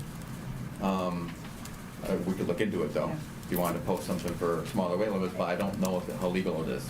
That's something we can look at. If you may or may not have ordinances, whether you have the Uniform Traffic Code or the Motor Vehicle Code, and that's something we can look at with enforcement, and I think it goes to one of your public comments earlier about enforcement. So again, I think that's a really good question and something we should all look into. And I think the question is how to protect this new roadway. Yes. And I think that's something that we can look into further, yeah. Yes. So the idea is we have to find out if they are carrying insurance?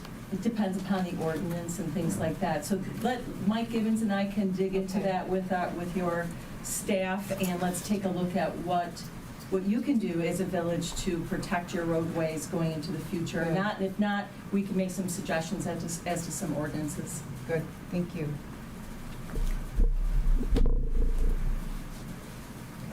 Is there any further discussion? No?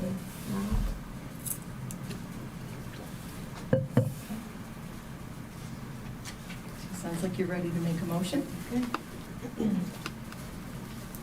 So Do you need to read it first? that's what I'm going to do. I have to read the whole thing, so everybody get comfortable. So I move to resolve the following at our council meeting, April 28th, 2025. Whereas, Chapter 30 of the Village of Bingham Farms Code of Ordinances authorizes the village council to determine that the whole or any part of the costs of any improvement within the village may be defrayed by a special assessment upon the properties specially benefited. Whereas, the Village of Bingham Farms is proceeding with the proposed improvement described below and has established a special assessment district to defray all or a portion of the costs of such improvement by special assessment against the benefited properties. Whereas the proposed improvement, the project, is the road reconstruction and/or improvement to the following roads: Bingham Lane, From Court, Hickory Hollow, Old Orchard Trail, Shagwood, Bingham Road, Timber Trail, which project specially benefits the properties on said roads as well as the properties on Woodland Drive, Bingham Court, and Bingham Point Drive. Whereas pursuant to section 30.16 of the Village of Bingham Farms Code of Ordinances, the Village Council may initiate and create a special assessment district and levy special assessments against benefited properties to pay for all or part of an improvement within the village. Whereas the village's consulting engineers have prepared the report required by section 30.17 of the Village of Bingham Farms Code of Ordinances to assist the village council in determining the advisability of constructing the project and paying for all or a portion of the same by creation of a special assessment district and the levying of special assessments against the benefited properties, and said report has been filed with the village clerk.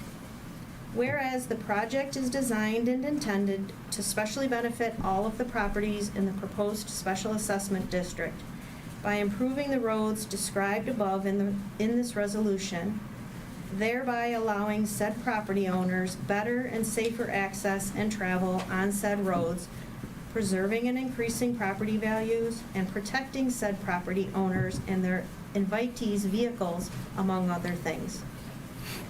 Whereas pursuant to section 30.19 of the Village of Bingham Farms Code of Ordinances, the Village Council on February 24th, 2025 adopted Road Special Assessment District Number 2, scheduling the public hearing on necessity for the Village Council's March 24th, 2025 meeting, and pursuant to section 30.20 of the Village of Bingham Farms Code of Ordinances, the village published and mailed the appropriate notices of public hearing. Whereas pursuant to section 30.21 of the Village of Bingham Farms Code of Ordinances, the Village Council on March 24th, 2025 held the required public hearing on necessity consistent with the required notice, and following said public hearing, the Village Council determined that the project was necessary and decided to proceed with the project and the establishment of the Special Assessment District, and scheduled the public hearing on confirmation of the Special Assessment District role for April 28, 2025. Whereas, in accordance with the direction of the Village Council, the village assessor has prepared the special assessment roll, allocating the special assessments to the properties within the special assessment district according to law, in the direction of the Village Council, and the village assessor has filed such roll with the village clerk.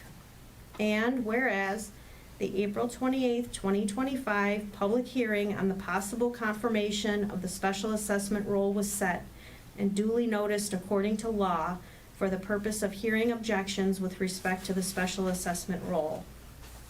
And whereas on April 28, 2025, the public hearing was conducted by the Village Council in accordance with the notice.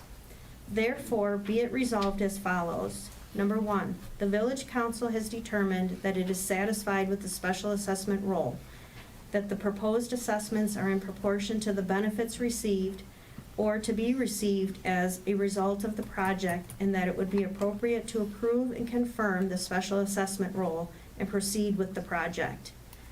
Number 2, the special assessment roll for Special Assessment District 1 in the amount of $750,000 shall be and is hereby adopted and confirmed. Number 3, the village clerk is directed to endorse and certify on the special assessment roll the date of this confirmation, which shall be final and conclusive for the purpose of the project unless the special assessment is properly contested in the Michigan Tax Tribunal within the time and manner provided for by ordinance and state law. Number 4, the special assessment against any property as made on the roll or any part of such special assessment may be paid in full on or before May 27th, 2025, otherwise known as the cash payment date. Number 5, all amounts of special assessments not paid on or before the cash payment date shall be assessed against each property in the special assessment district in 10 annual installments of principal and interest, the first of which shall be due and payable on or before May 28, 2025, the second of which will be due and payable on or before May 28, 2026. All subsequent installments shall be due and payable successively in intervals of 12 months from the due date of the second installment, with each subsequent annual installment being charged 7% interest on said installment. Interest shall be due on the due date of the assessment installment payments as noted commencing on the date of the second assessment payment due May 28, 2026. If any installment is not paid when due, the installment shall be deemed to be delinquent, and the same penalty and fee should be collected on delinquent special assessments and upon delinquent installments of special assessments as provided for by the collection of delinquent property taxes. Number 6, the village clerk is directed to attach his warrant as required by law to the special assessment roll and to direct the special assessment roll with his warrant attached to the village treasurer. The village treasurer shall collect the special assessments in accordance with the terms of this resolution, the village's ordinances, the warrant, and the applicable statutes of the state of Michigan. The village treasurer shall mail statements of the special assessment to the respective owners or parties in interest as indicated on the last local tax assessment records for those properties included in the special assessment district, stating the amount of the assessment and the manner in which the special assessment may be paid. The notice of special assessment mailed by the treasurer shall contain a statement that the owner or any person having any interest in the real property may file a written appeal of the special assessment with the Michigan Tax Tribunal within 30 days from the date of confirmation of the special assessment roll, if that special assessment was properly protested at the hearing held for the purpose of confirming the special assessment roll. Number 8, all or any part of the unpaid special assessment may be paid at any time. Number 9, all special assessments contained in the special assessment roll, including any accrued interest and penalties, if any, shall, from the date of confirmation of such roll, constitute a lien upon the respective lots or parcels of land specially assessed in the special assessment district until such time as the special assessment accrued interest and penalties, if any, are paid. In the event that any of the properties in the special assessment district are sold, the special assessment, accrued interest and penalties, if any, must be paid in their entirety to the village at the time of sale. Madam President? Yes. You may state that the special assessment roll can be found and that the listed parcels are listed in the packet. Okay. The special assessment roll for special assessment district number 1, as listed, the addresses may be found. Parcel number, property address, unit of benefit, and assessment amount on 7A of the agenda packet. Parcel number, property address, unit of benefit, and the assessment may be found on page 7? Section 7A. Section 7A Of the agenda packet. of the agenda packet. Thank you. Is there a second? Is there a second? Second. Any further discussion? This is a roll call vote.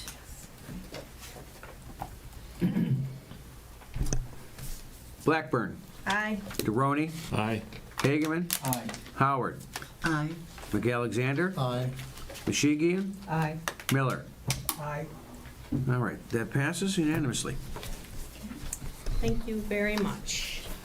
Thank you. I think we've taken, recess? Okay, we've taken a huge step. It was a lot to listen, a lot to say, and I am going to ask for a motion to take a recess. So moved. I second. Any discussion? We will recess for, say, 5 minutes. We'll just say come back at by 8:45. So, if you could share the time.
It'll probably be next. But we can talk about that later. Thanks, you guys, for doing the extra work too, with the interviews. Oh, it was, I just got to, Mike's my new buddy. I bet. It was good. It was good. It was good. We'll talk about it. Juice go to Yeah, this so old I fashioned. call the meeting back to order at 8:47 PM. And we are going to, I think, Debbie, can you call Brad in here? I won't say anything. He's up.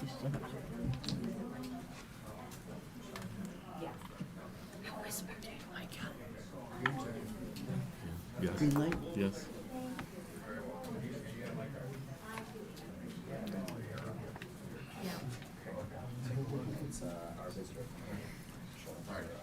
Thank you. You guys are up. Okay. We are joined by Brad Shepler and Ray Chartuni. Chartuni. Okay? We are on phase one project bid award. Okay. So, in your packets is a bid summary letter of the bid results from our bid opening last week. And we got really, really good bids on the project. So that is good news, that not all prices are skyrocketing, as was discussed previously in this meeting. Everything should be explained. The bid tab is in your packets. It goes through the three lowest bidders, what they bid on each item. It's in your court on if you'd like to award this contract to whichever bidder. We have no issue with you awarding it to the lowest bidder. Obviously, they meet all the requirements. We've worked with them before. They're a well-respected company, and they are raring to go, as shown by their schedule, which is a little bit unreasonable. I'll have to back them down a little bit, but they're ready to go. So I think that's why they were aggressive in their bid and bid lowest, because I think they need some work. This is So, really good news. Very good news. Yes, we all should be thrilled. And all the bids were within like 14% of each other, Mhm. which means that, not tooting our own horn, but means they were really good plans. It was very clear, there was not a lot of vagueness in them, and hopefully another reason why we got such good bids. Right, right. Well, we certainly appreciate all your due diligence to communicate to any interested contractors in what we were looking for, and I'm sure it helped, so thank you so much. Yes. How close is this bid to what was budgeted, Bill? It's under. Yeah, that's what Pardon I me? was gonna It's ask. under. Go up. How much? I'm sorry. It's pretty well under. Well, we were at 3.6 and this is 1.9. That's total project. No, it's Right, right. Go- This particular. Total project Go budget to was the top. 3.6. For phase one. For phase one, that means engineering and construction. Okay, So that's the 2.9 in here, right? Is what That was the comparison. construction. so it's the 2.1 against the 2.9, so basically it's $800,000 less. Less than estimate. Yeah. That's the number I was looking Right. for. Got it. That's significant. Significant. Prices came in really well. That'll help phase two. So, I have a question. So it is great news. It's good news that that it's this much under, because even the last report, it was under what we thought, so it's kept coming down. Well, last report, we reduced the scope Yeah, of the exactly. project. But the money came down. Yeah, so that's why money came down. So if we're at 1.927, and then you're recommending a 10% contingency, it takes it to almost, a little over 2.1. Mhm. What is the total, what is the HRC project management fee at this point? Because isn't it based on a percentage of the? The estimate is project? based on a percentage, Okay. but we still gotta do the same amount of work. We still gotta set up the contract documents, we still gotta review all the submittals, we still gotta have the construction observer out there for the full duration. So that is an estimate that is out, at the very beginning, preliminary estimate. We feel we did a good job on the construction plans, put a bunch of effort into it, and we still stand by our construction administration costs. Okay, so my memory of that is it's 680,000? 680, 100 is a not to exceed number. Okay, so that's just to make sure everybody's Yeah. understanding, that's on top. Where Yeah. are we on that number? It's in the package. Yeah, it's in as- the package. Yeah. I can't, I'll review, I'll be You'll be reviewing, getting there. I'll be Yeah. reviewing. Less than a third. That's Oh, part of in the your treasurer package. report. Okay, all Yeah, we're right. less than a third through it right now. Last time I checked last month, we were at 108,000. I believe we're just- You got it, Bill? Yes, I do. I believe we're less than a third through it. The big expense for construction administration is the full-time construction observer on site. So that's gonna be someone from our company on site every day with the contractor, recording what's being done, taking measurements, tracking quantities, making sure that the contractor is constructing the job per the contract documents and per the plans. We're at 174,000 right now. Yeah.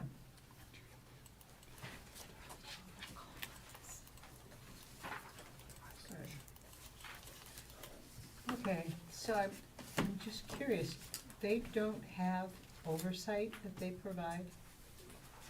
Will they have They'll somebody? have a foreman on site, yes, that Okay. kinda runs their crews.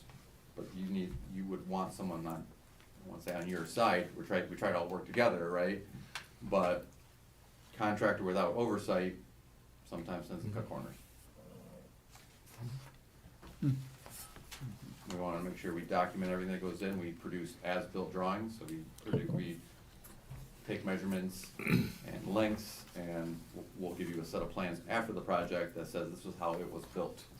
A record drawing set, essentially. So then we'll put it on file, and you go back and you can check, how was this done, how was this done, what's this look like? Because once you bury something, it's hard to find it again. Makes sense. You seem to be concerned about the bid being this low. I don't think I'm concerned, I'm No. excited. Okay, excited. Excited. And they have done work for other communities? Yes, no, for the community, And yep. do they normally come in, or do they all of a sudden start having addendums for approval? They've been a very reputable company that doesn't have a lot of change orders, is what you're referring to. Mhm. Addendums. They do a good job, and again, we feel we put together a very solid set of plans, with little vagueness, very direct, this is exactly what you gotta do. Cross sections on every road, they know exactly what they gotta do. When you know exactly what you gotta do, and then there's no surprises, at this point, again, when you start digging, you never know. But from what they can see in the plans, they feel pretty confident that they can bust this thing out pretty quickly, and for them, time is money. Mhm. Right? So if they can get this done and get this asphalt laid, they make the most money when they're putting asphalt down. Is right? there some kind of, they stated a date of September for completion. That was in the contract documents, yes. If that exceeds that date, is there a penalty? There would be, yes, it's called liquidated damages, again, but if they have a reasonable, I don't wanna say a reasonable reason, but a reason why that should be extended, say they ran into something, they had more undercutting or more circumstances that needed extensions, again, depending on how they're working with us, you know, we tend to grant extensions if they're working well with us and everything seems reasonable. Okay. So again, this is a team effort here, we try and team with the village and the contractor to build the best project. If they get done quickly with, you know, little obstacles, things like that, everyone wins, right? The village gets a good product at a good cost, the contractor still makes money, right, because they put something out there, and we serve you as we should, and give you the best product, that's where we all win. So we wanna work together as a team. Okay. So has anybody called municipalities that has used this company? So we have used them quite frequently in other municipalities in Southeast Michigan, and are very comfortable with this company. So they did provide references. Ray, did you call any of the references? Yeah. I was off last week, I'm sorry I wasn't around Yeah, for the so, bid, but. so I spoke firsthand with, some of our engineers that have done construction administration with them. They did, the project I referenced on here was because these contractors will do concrete jobs and they'll do asphalt jobs. Those are two very different things with very Yeah. different crews. Yeah. So I didn't wanna just call them about the concrete work. And so, one of our engineers, actually a few of our engineers have done projects with them. They said they were on schedule and, they had good things to say about them. Where, you know, our job isn't to endorse a contractor for you guys, cause that's your decision. But, in our experience with them, they're a qualified contractor. And they bidded very competitively, as we could see in the numbers. And then, and the next bidder was over $100,000 more, I don't know if you'd wanna pay $100,000 more just to go to a second contractor that is still as reputable. But again, it's your decision. We try and just lay the facts out for you as best we can, Yeah, and with our that's- experience. The more experienced I get in life, I don't go for the cheapest thing as much as I used to. But in reading your summary and the letter to us, that it backs up all the reasons why you still say that even though they're the cheapest, they're still a very good We see no choice. reason why you wouldn't, but again, it is your choice. Yeah, but you've documented. Cadillac it well. Asphalt is number 2, and they're very reputable as well. Right. And like you said, they're all reasonably in the same ballpark. They're all in the Yeah. same It's not ballpark, like so they all read the plans $1 kind of the million same, and they all, lower. yeah. If you look through all the bid items, they, you know, there's a bid tab in there, you can see they tweak their numbers a little bit to try and, you know, play the game as much as they can, but ultimately, they all ended up pretty close. Are there any other questions? Or is there a motion to accept the letter dated April 24th, 2025 for SAD 1 from HRC Phase 1 and award the bid? Should I say the name? Yeah, To should name Florence it. Cement Company.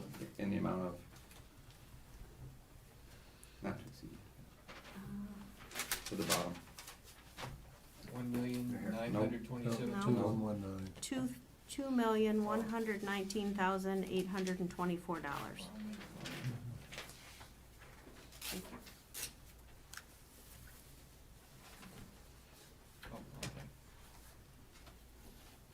Is that a motion? No, she, I'm asking for a motion. So I'll make, moved, yeah. I'll make a motion as Yeah. said by Lisa. Is there a second? Second. Any further discussion? I'm gonna do a roll call vote. Okay. Sure. Blackburn. Aye. Barone. Aye. Hageman. Aye. Howard. Aye. Alexander. Aye. Bushigian. Aye. Miller. Aye. All right, that passes unanimously. Thank you. Do I have time for comment? Yes. I just wanna know, is there a too soon time for them to get started? 'Cause Tomorrow. their schedule said May 5th, which is not reasonable, they need bonds and insurances, everything. So the process we'll go through now is we got your award, we'll go back, we'll put our final contract books together, we'll send a notice of intent to award letter to the contractor that says, here's 5 contract books, please get your bonds and insurances together, sign everything up for the village. That usually takes 10 to 14 days for them to get all those bonds and insurances after we review them and things like that. Once we review them and they're acceptable, we'll then come to the village and have them signed. Once that's signed, then we typically have the pre-construction meeting. Sometimes we'll do the pre-construction meeting the same time as the village signature, but that's probably a minimum of 2 weeks from Wednesday by the time we get the books out. So that takes us to, what, May 14th? Is that right, May 14th? About- So, you know, May 19th might be the would be people be comfortable, because again, they're chomping at the bit to get going. Their first week is kind of this mobilization, setting up their soil erosion control measures, and they want to start with the underground piping. So they're not even getting to the milling of the road work. I know some people are concerned about doing things before Memorial Day. They want to enjoy the Memorial Day weekend. Don't want to push the contractor too much. Just want to have that discussion, I guess. I feel, Because the more we push them, the more they'll ask for time on the back end. right, Right? Rock and roll. I feel like we should get going. Yeah. Cause, Okay. you know, cause on the Okay. other end, you got graduation parties, that Yep. people in So- June are gonna want that, Good point. that Yeah. done, so. I get- e- Along that line, like, I know we've talked about levels of information to us, and I know somewhere buried in here is a timeline, but is there like a simple version of a timeline that people can see? Like, you may be getting people in your driveway So- doing ditch work here. So that's The why we have an road- observer on site all the time that the contractor is. We will have you having bi-weekly progress meetings, we'll have a 2-week look ahead. All these communications, we got door hangers, will come out. Again, this is Okay. something I would like to, Okay, and I talked to Ray today about it today. We'll come up with a communications plan, yeah, okay. essentially. I agree. what your expectations are, we wanna know what your expectations are, we'll provide you something.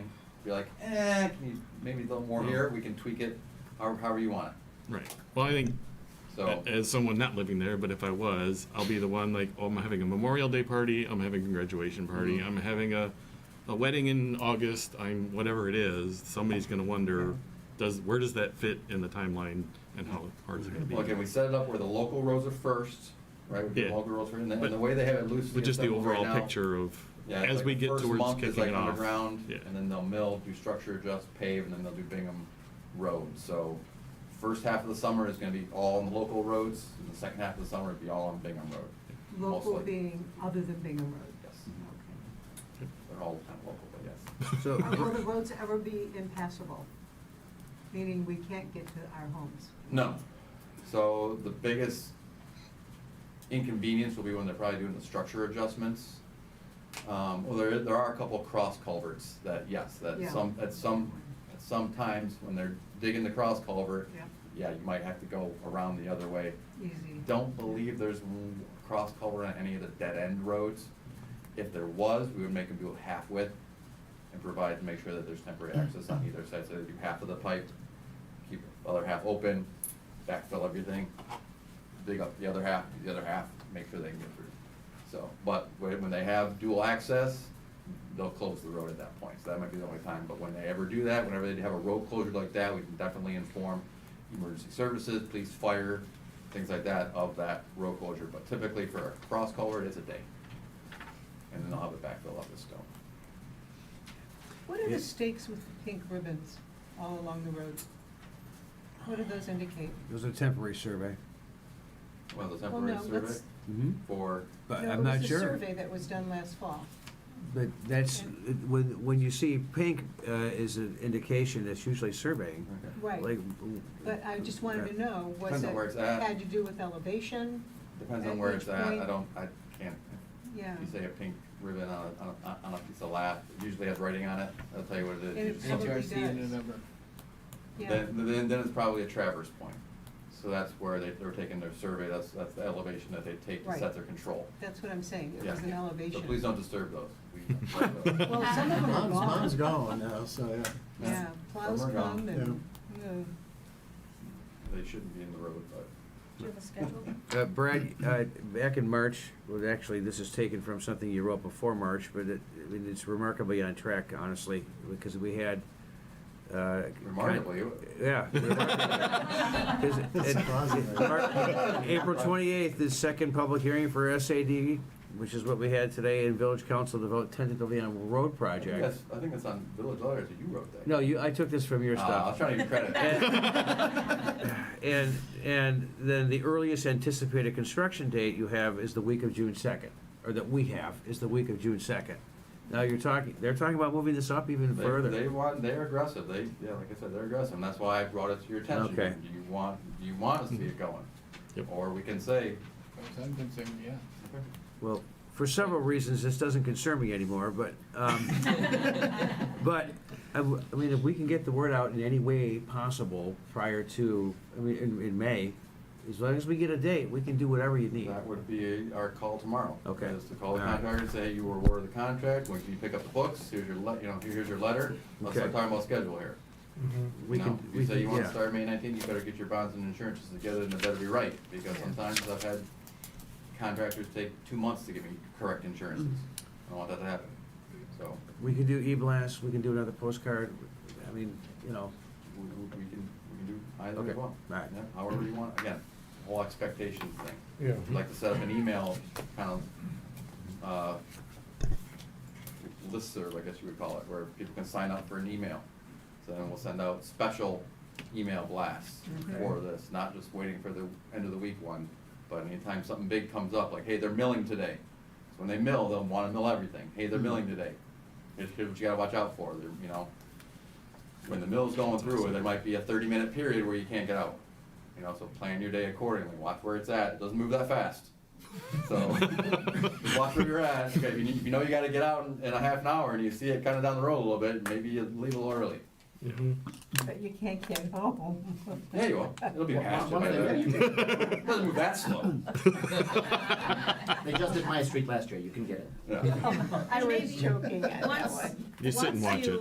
once we get the date, if we send out a postcard, we could put on there something about Yep. if you want the direct email Yeah. to, Right. if you want up-to-date emails on Mhm, exactly. what's going on, That'd be great. you Yep. know, do Just- whatever with. That'll be awesome. Just going back, Brad, to insurances and bonds, I've been talking a lot with Michael, going through things. We want to make sure too, as part of that, I know that you've done this a lot, so it's not your first time through it, but it is mine, to make sure that permitting, there's a lot of things that I'll get to, permitting, EPA, all the contractors have to, they've got certain things that they need to. Matter of fact, I sent it to you today, so get you a chance For to the look at it. SIB. So are you gonna Yes. be using SIB loan That's- funds for this? I thought you guys had enough in the bank.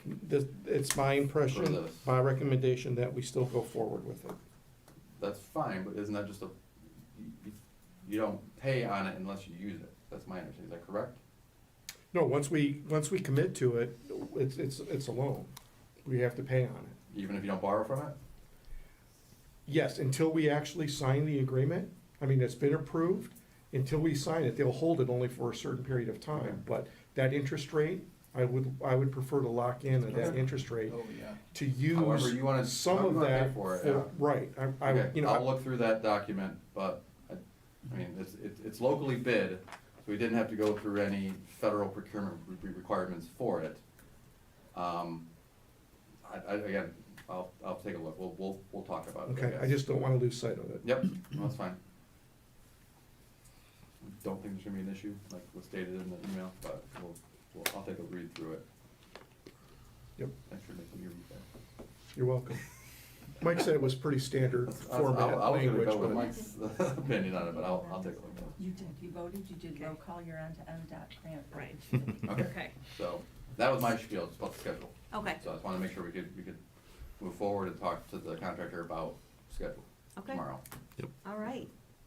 This is Next. great. Yep, you're still on for the MDOT grant application. Yeah, let me make a Ken, few got it. comments, and then I'll pass it to you. All right, so there has sort of been this common assumption that Phase 2 would naturally be Bristol Lane and the courts attached to Bristol Lane. Phase 2 next summer does not necessarily have to be that. It could also be Old Stage and Coach Light, as I call them, Stagecoach. They're the cement roads, and the estimate for those is about $750,000. Brad and his team and I have identified this grant from MDOT that would cover a third of that cost. We think that for several reasons, it's a good idea to apply for that grant.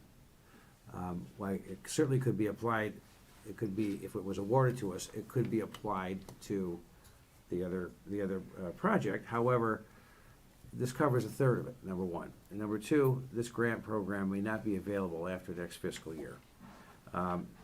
If we want to do this, we'd need to pass a resolution that's just part of the grant application, which is why it's in the packet today. Did you have anything to add to that? I mean, it's maximum up to $250,000, not a third of a price. So that's as much as you can get. Right. This grant opportunity is $250,000. The grant application is due June 12th. So we do have another opportunity next month to Right. pass a resolution if you just want to discuss it this time. But the sooner we get a resolution passed, the sooner we can start working on it. Or if you want to not pass a resolution but give us direction to start working on it, we can do that. There's many different ways we can move forward with this, but we talked about grant opportunities. This is one that really fits in well with the village because it's 4 municipalities under 10,000 people. It does have a ranking criteria on it. However, and unfortunately for the village, taxable value is one of the ranking criteria. But there's not very many municipalities that fit into this under $10,000 category that are eligible for this. So the pool is small as well. So that's why it's a very good candidate for the village receiving this grant. And they haven't received this grant in the past, so you get more points for that as well. And if the grant is not awarded, we do not have to go through with the project. That's the other thing to keep that in mind. If we could switch gears toward, till Bristol, or continue looking towards Stagecoach, but it's not obligated to do it if the grant is not awarded. The Can we application is not? that. We can't apply it to our current stage No. 1 No, cannot. because? Because they told us we couldn't. We tried and asked. All right. That's I guess, what yeah. I need can to get into hear. more detail, but that's the bottom line. Is they said That's no, what we I can't. need to hear. So there's something unique about Old Stage and Coach Light. You know, it's doing stuff that we don't have They're to concrete. do. They're Concrete roads. Yeah. And the grant focuses on, No, they focus on rehabilitation. The good thing about Coach Light and I'm gonna say it now, Old Stage, is that the project is smaller. The project fits into more of the mold of what they look for in these grants, or smaller projects, because you're only getting $250,000. Okay. So they fund $250,000 max, or up to 50%, or $250 max. So they say that their sweet spot is the $500,000 to $750,000 size projects. okay. So that's why we thought, because of the village's financial situation with this project, this large project happening this summer, that next summer, and it needs to be constructed next summer. Right. That was the thing, that while we could put the plans together for it in time, because we started a little bit later for this project last year, I don't know if the village could afford it. Isn't this like a girl going shopping because there's a sale? Do you really need that dress, or are you buying it because it's on sale? I almost have that feeling about this project, that we're creating work for ourselves and expenses, $500,000 worth of new expenses, and that dress, Old Stage and Coach Light, was previously decided to be perfectly functional for that prom coming up next month. Yeah. That's a fair opinion, but Old Stage and Coach Light, we're always on the rehab list. So it's not like Yeah, we're we were gonna saying, use other money to help. it was just how we were Even gonna later. phase it. And again, not saying that because this project came in a lot lighter than we thought, you know, that would now fit in what the village had kind of planned for the total budget for this year essentially. But that is a fair point. I feel also like it's, like, how do you do the rest of our roads and not those two roads? Like, Mhm. they're paying the 1 mil, they're, you know, everybody else is paying a special assessment, and then, And if you've driven down them, there are definitely concrete patches that need to be done. right. And it's $250,000. It's not gonna ever get cheaper than it is right now.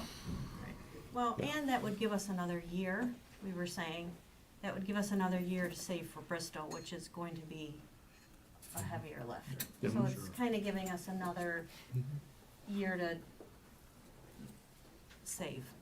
And again, if the grant's not awarded, you could switch gears and look back at Bristol again, Right. if there's enough money in the kitty. This resolution is just for the application of the grant. Right. Not to go ahead with the project. Right. It's just to say, hey, let's apply for the grant. Right. So the money we're not going to be spending on phase 1, is that gonna be dedicated to phase 2? The money that's in there that we don't spend is for what we put aside for the roads, yes. It's Okay, road. so phase 2. For And phase, plus, for Bristol. we've been. Or phase 3. Or phase 3. But we've been saving, or allocating annual amounts for road repair, and we haven't spent those. Is that going into the road fund for Bristol? That is a separate line item that is for maintenance. Okay, so that doesn't go into the road. Right, it's set aside for maintenance. And we'll save that when we need it, or use it on Bristol. Or use it wherever Wherever road we need maintenance it. is requested, yes. Right. Again, and because of the preventive maintenance efforts that we're doing on, in roads north of 13, that maintenance money is well spent filling cracks and things like that on these new, because again, we're just milling and filling. Okay, we're not reconstructing roads. These will crack within the first couple of years. It's gonna happen. So I wanna, you know, kind of set your expectations here. So that maintenance, again, we got that curve, that Pazer curve, where your 7s and 8s for your rate, and then once you get down to a 6 and it really steeply drops off, we wanna keep it in that good section, so those maintenance costs, so keeping those repair costs set aside for maintenance and not trying to stuff them all into the capital budget for phase 2 or 3, whatever you wanna call it now, that's recommended as well. Your third bullet point says the MDOT grant program may not be available, may not be Yes. available That's what they told us. after fiscal year. So it may be available. or So may if, not if be. all the money is not expended that's set aside by the state for that program, they may choose to continue it. No, they don't have that option. They either use it or they lose it. Right, it was not in the governor's, budget. Budget. Yeah, so that was something we specifically asked, so unless the governor decides to change something, that was why we were encouraged to apply for it, because they didn't say that they suspected it would come back. Otherwise, we wouldn't be really, you know. But again, what we're deciding here is to apply. That's it. If we don't get it, or if we get it, we can decide Yes. everything else You later. don't have to So decide this just is, tonight. so there's, so there's no reason not to ask. Right. There's nothing wrong with asking. That is why we're presenting it to you. Okay. And it's a very simple grant application. Yeah. So all To we're point, you have to do tonight some work. is we're passing a resolution, if council decides Yeah. to ask them to apply for the grant. Right. That's all we have to do tonight. That's all we have to do. Yep. One other question, sorry. Yep. The Bristol Lane project has feeder roads, say you're in different roads coming into Bristol Lane. Mhm. Could some of, Milling and filling, not as much. So Yeah. prices, your economy of scale prices that you got for this round, or you're not gonna see that for that. However, for the concrete patching program, that cost of concrete is cost of concrete. You know, that's all they do. They tear up old patches, they put new patches down. That's what they do. There's contractors that specifically just do that. The paving contractors you'll get doing these cul-de-sacs are gonna be your smaller contractors, that are maybe just trying to get in, and trying to get into municipal work and things like that, paving our parking lot contractors, things like that. So my recommendation would be to do the concrete patchwork. It fits in a little bit better to that small size project. Small size HMA projects tend to be more costly per square yard of pavement put down. And we're at the preventative maintenance, language is a pretty important factor too. They give you a lot more leeway with, when you work with concrete on what's grant eligible and what isn't, versus with HMA, like, they put pretty hard lines on, you know, say 1.5 inches of new pavement versus 2 inches, you're crossing a line where, hey, this isn't grant eligible anymore. But everything we had proposed for the cul-de-sacs would fit into the preventative maintenance, so. For me at least, I like the proposal. I think it's, we had anticipated doing those roads at some point in time regardless. So it's still in the big picture, if you will. We said it many times, the roads south of 13 Mile are going to be challenging, and however we look to finance them, they're gonna be expensive. And I think we should leverage everything we can on that side at the time we do the project, so we could do Bristol Lane and all the tributaries that feed into it. So, One other thing to think about is, if we do propose, and again, at this preliminary phase, I don't know, but there are already drainage improvements on those feeder streets. Yeah. Ultimately, they would feed to the main line on Bristol, which if you don't do it at the same time, you're not there, so that's another good point. so. Well, at least for me, I think So it was this a good work, idea. this work needs to be done. We're talking about doing it earlier than That's- later. you just gotta ask the question. And, I think we should, if we can get $250, we should get every penny of it. Yeah, Yep. agreed. Okay, so is there, would somebody like to move to resolve to direct HRC to apply for the MDOT grant as presented? I will make that motion. And I'll What s- you said. Yeah, I'll second it. Okay, any further discussion? That's resolution number We number them later. 25. Okay, later. And this is a roll call. Yes. Any discussion? I'm sorry. Roll call. Deroni, Aye. Hageman, Aye. Howard, Aye. McAlexander, Aye. Mashigian, Aye. Miller, Aye. Blackburn. Aye. All right. That's unanimous. Thank you. you. Need me for street signage? We don't need you here, but if you'd like to stay. Oh, yeah. But Stay. if I'll you're stay. interested, but. But I'm He's not- gotta sit down and- If I don't gotta stand up, I won't stand up in front of you. Yeah. I'm sure you got better things to look at. This is still preliminary stuff.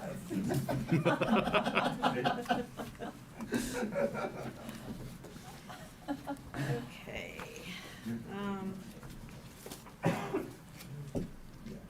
Should have slowed these up better, but, Grab one, pass it down. yeah, but I want it to go this way too, so I don't know how many exactly I have. If we have to grab another one, we will. Okay.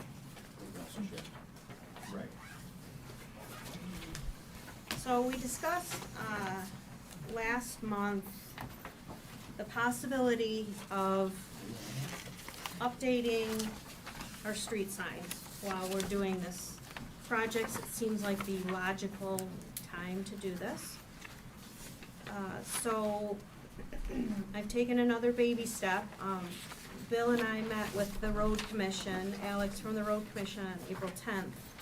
And we found out all of the sort of rules and regulations that we have to follow if we want this to move forward. And so with that information, I contacted the company that does a lot of the signs around here, Beverly Hills, I think they did Ferndale, maybe Berkeley. So they're familiar with all the regulations, and they also do Beverly Hills. So if we needed like a stop sign replaced or something, this is who they would call. So it would be a consistent company to work with. This, on the front page, the Bingham Farms, if there's any leftovers, by the way, you can just set them out somewhere if anybody in the public wants to look at it. I didn't get the information early enough to get it in the packet, so my apologies for that. So this is just a preliminary idea. I want to reiterate, nothing's been locked in. I'm just very much in the research phase. But the lady that I'm working with kind of suggested this, and I had her just use Bingham Road randomly. And then putting Bingham Farms at the top of the sign. So we've had this sort of ongoing, sort of two sides. Some people want signage that says Bingham Farms, like big signs when you're entering Bingham Farms. Some people don't. Traditionally, this I feel like is sort of a middle of the road. Again, we don't have to go with this, but I feel like we're still creating an identity for ourselves. We're still letting people know that they're in Bingham Farms, but we're not flashing it in front of their face. You're not gonna really see this when you're just driving by. I think it looks nice. We also could do just a straight sign that would just be like a traditional street sign. Like a rectangle. Yeah, just a regular rectangle. The other reason why I kinda like the arch is because everything that you do to add to a street sign pole costs money. So the cost that we see here before us on this estimate is just for a round black steel post, just a straight post with the sign on the top. There's nothing, no frills to it. If we wanted to get more fancy, there's like a bottom piece you can put on, more of a decorative base. There's things you can do on the pole, and then even at the top of the pole, above the street sign, you could add a finial, that kind of thing. So everything that you add is obviously gonna add to the cost. I sort of felt like with the arch, maybe we wouldn't need a finial. It would kind of create a topper. But I'm open to suggestions. The cost, you can see here, again, for just the basic, which would be fine, would be approximately $26,000. So, you know, I just kinda wanna get the temperature of council of, I think the signs that have been there, you know, many of them have probably been there since the 50s. with maybe some replacements here and there, but this is gonna be something that's gonna be here for a long, long time. But again, we wanna weigh the cost of it as well. I'd like to see a recommendation of different kind of posts besides the straight black and the cost. Because I just drew a little dilly, and a straight black is really an unattractive, boring post. And if we can see the cost difference between a different base, then we could make a better decision. And maybe a picture, you know, like the different signs that you were just alluding to. Right. If they have a website or a catalog, Unfortunately, they don't. so how do we get pictures so- of all of those? What I've done is I had sent the one that's on 13 in Old Stage. 13 in Old Stage. That's kind of the one that I would like to model after, only because it's already there. But it's gonna be more expensive, but then all the signs would match. I agree, I'm not a fan of the straight post, I'm just trying to start low. Just to see if council's even interested in something like this. Yeah, so I think, I kind of back up and say, coming out of last month, we agreed we want to do something. Can we? How wide, from, the first question was to Oakland County roads, like how wide is the spectrum of what we can do? It sounds like it's pretty wide. It's pretty wide, they're big, So big that's not thing the is that's not breakaway the. posts. Yeah, Okay. that's their big thing. So as long as we're doing it within their rules of breakaway posts, it's pretty open. It more becomes a question of how extravagant do you want to get? How good a prom dress do you want? It's infinite. Hey, we're spending money today. Go So, Go to the yeah, thrift store. okay, here's an idea and a version of a thing, and it would cost us something about like Well, the this. post is the most expensive part of the project. Yeah. Well, yeah, 14,000, that's not interesting, probably because 26. it's breakaway. Right. So, I think, yeah, the first steps in, yeah, sounds good, that And I we should, would say we other should do. sign companies for competitive bidding. Well, yeah, what's the catalog look like, what other sign companies are there, how do we go forward with all that, is that the next steps after this?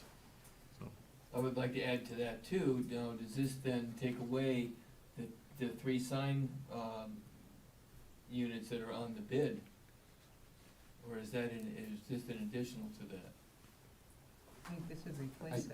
I believe that's in addition. Most of the signs that are in the bid are like stop signs. Right. Yeah, Regulatory type signs, not street So it signs. doesn't The include- street signs were remove and salvage and Replace. replace, just because we knew you guys were gonna do something. Okay, So- so this is in addition to that?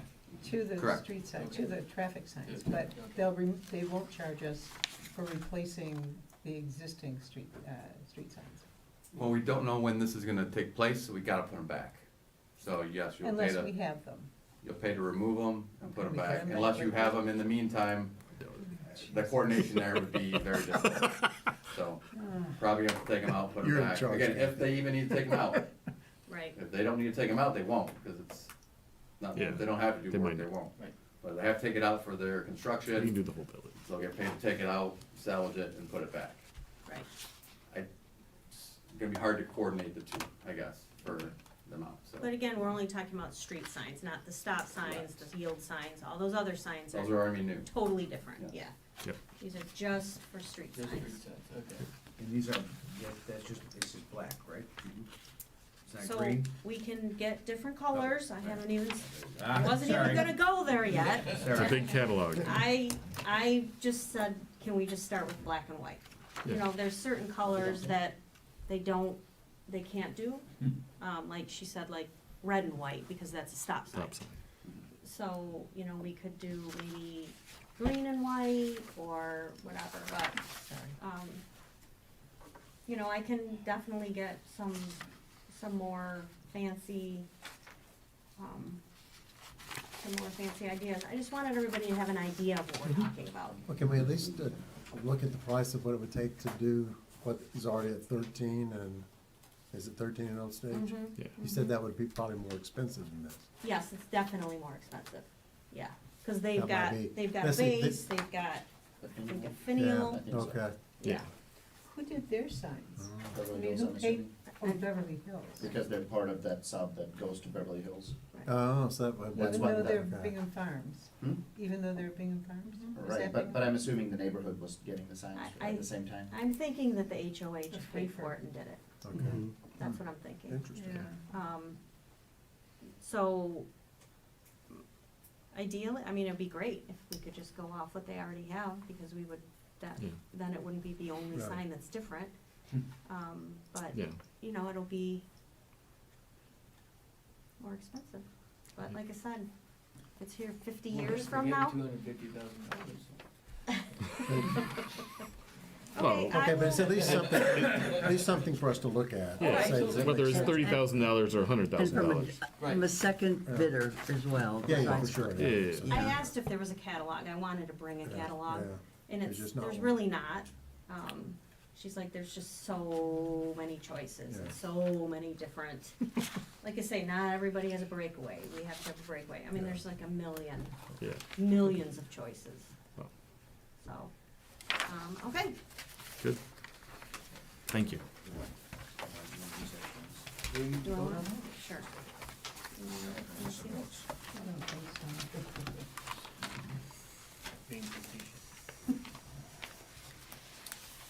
Okay.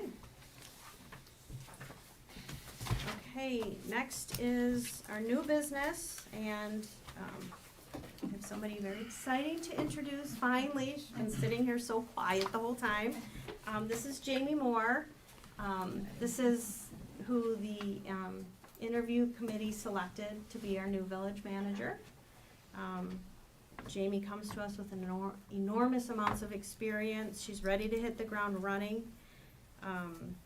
We had a really good response to our MML ad. We got, I was surprised at our response, but Jamie rose to the top for pretty much our committee and our staff as well. So, I guess I'll let Eric or Mike, if you wanna go through the process we went through, and then if Jamie, if you wanna stand up and just say hello. Yeah, sure. Good. Right, so the three of us went through with, well, recommendations from Rania about Raina.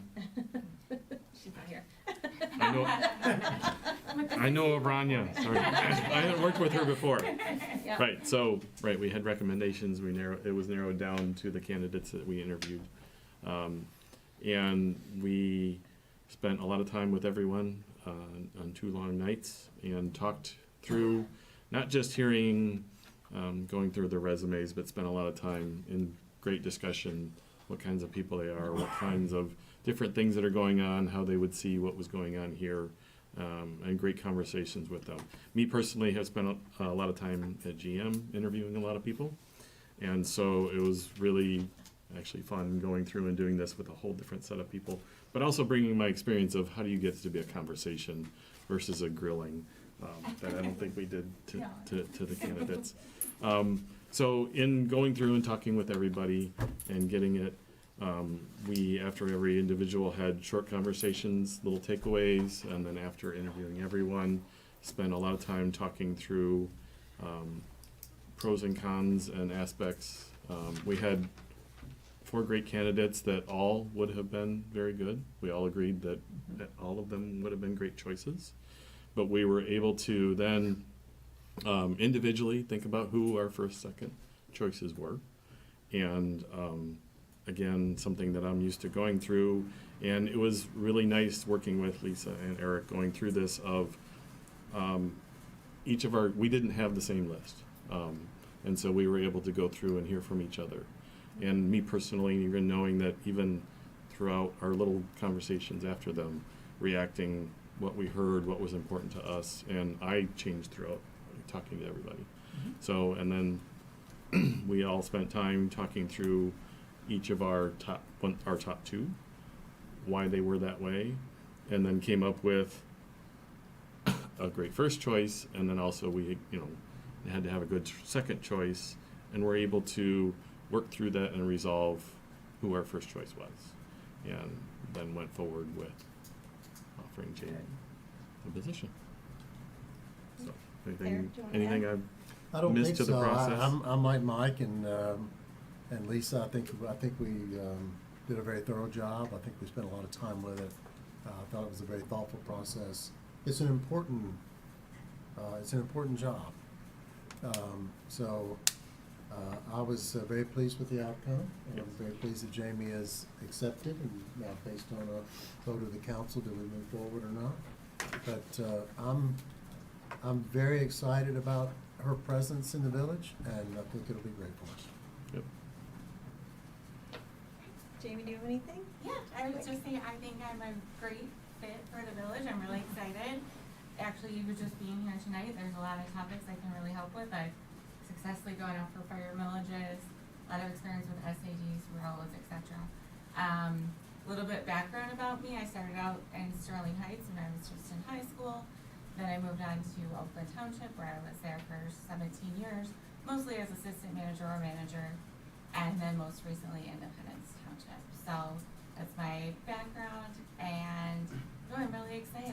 I think I'm like a really good fit, and I think I'll be great for the village. She's also run marathons before, so. Not lately, no. Well, I'm trying to get you going again. Tonight's kind of a marathon.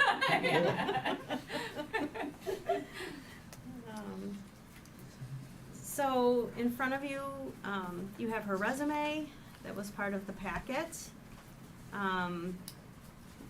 And so the plan is tonight to vote on her contract, subject to any further details. We've run it past our attorneys already one time, so if there's any sort of little tweaks, we're gonna talk to Ken again, we're gonna talk to Jamie again, but we can pass this contract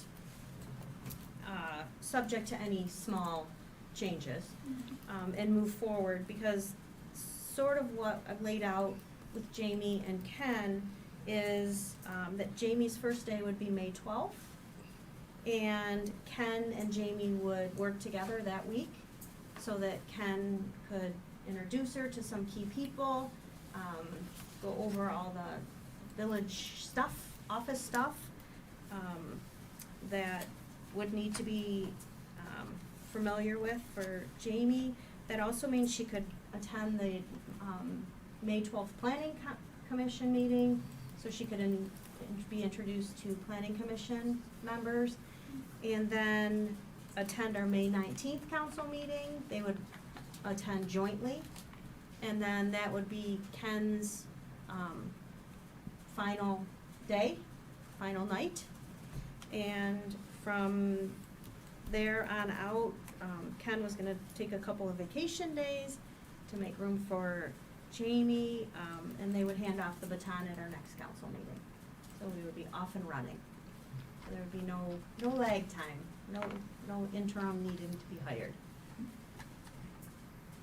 So that's the plan, that Jamie would start May 12th, attend planning, attend our next council meeting, and we would be off and running. I don't want to turn this into a public interview, but if there's any general questions being had, like I said, we've pretty thoroughly vetted you. Raina has, so the person that we're working with, our recruiter, has done a background check, references, she handles all of that for us. That's part of what we pay her to do. So that's all come back clean and very, very highly spoken of, Yeah. so. I've known Raina for a long time. Yeah, plus they know each other. I'm not sure about this. Section 9 benefits, it talks about PTO, and it says 12 days per year PTO upon the start of his 6th year of service, August 27th, 2024. Is that from Ken's contract? Oh, yeah. So I knew we'd miss one date. Yeah. That's why we're saying pending any small. I just spotted that today, yeah, it's a vestige from Ken's contract that needs to be cleaned up Okay. as we finalize this. So anything should be subject to that change. And the personnel policy that we have No, well, it doesn't mirror this, actually, we have to have it tweak it a little bit. What's the change? Well, I'll tell you, the personnel policy, the concept behind it is PTO, so it combines vacation, personal time, sick time. And you can see the language in Ken's contract. Well, it's kind of duplicative. It references vacation days. It provides for, you know, extra time based on how his year's here. So my intention would be just to tie that provision into the PTO language, to have it mirror, you know, 1 year of service is 1 week, and then you've got, I think, 12 additional days of paid PTO, and then there's no reference of vacation or anything. So just clean up the language. It's really clean up, yes.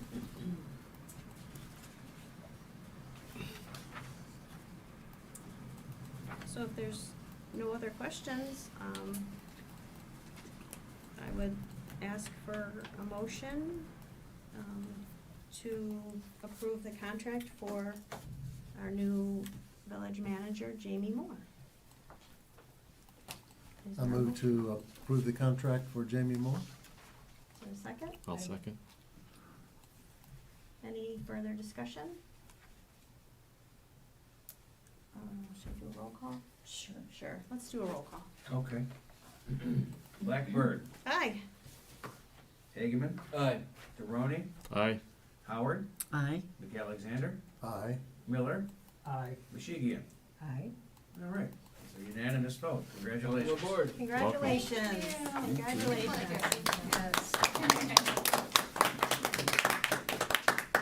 Yes. We very much look forward to working with you. Yes, I can't wait, thank you. Yep. Congratulations. So, feels so kind of anticlimactic to move on from that, but we want to get out of here. You know, this is late for us.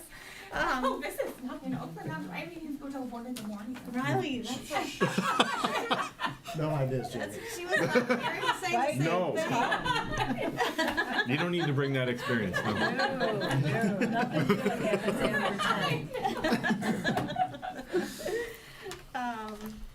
Okay, so moving on, we're gonna talk about the next, which is our senior services contractor, the resolution and support. Ken? Yeah, sure. So, as you all know, we contract with Next for support services for senior and older adults. The city of Birmingham and Next are exploring right now options in financing for a future home for Next. And the city has requested quote-unquote resolutions of support from all 3 villages who contract with Next, that is this village, the village of Franklin and the village of Beverly Hills, to amend their respective current interlocal agreements and increase monetary contributions at some point in the future. Contributions would be designated for Next programming and operations only, not for financing or construction of the new building. If the proposed resolution is adopted, it will not commit the village to a set amount. An increase in exact figure has yet to be determined. The staff at Next and the city of Birmingham have assured me that any increase will not affect the fiscal year 25-26. Mike, our attorney, has looked at this resolution as well. You guys have any questions? Ken? Yes. It's not for a new facility. Operations, are they anticipating any personnel changes at Next that you're aware of? I don't know, I can't answer that question. No, you're not aware of any? No, I'm not aware, and I really Okay. wouldn't want to speculate. Because, you know, just thinking about budgets, not for next year, but the year after, these surprises are killers for us, you know? Yeah, well, the agreements have been through many iterations, and I'm sorry?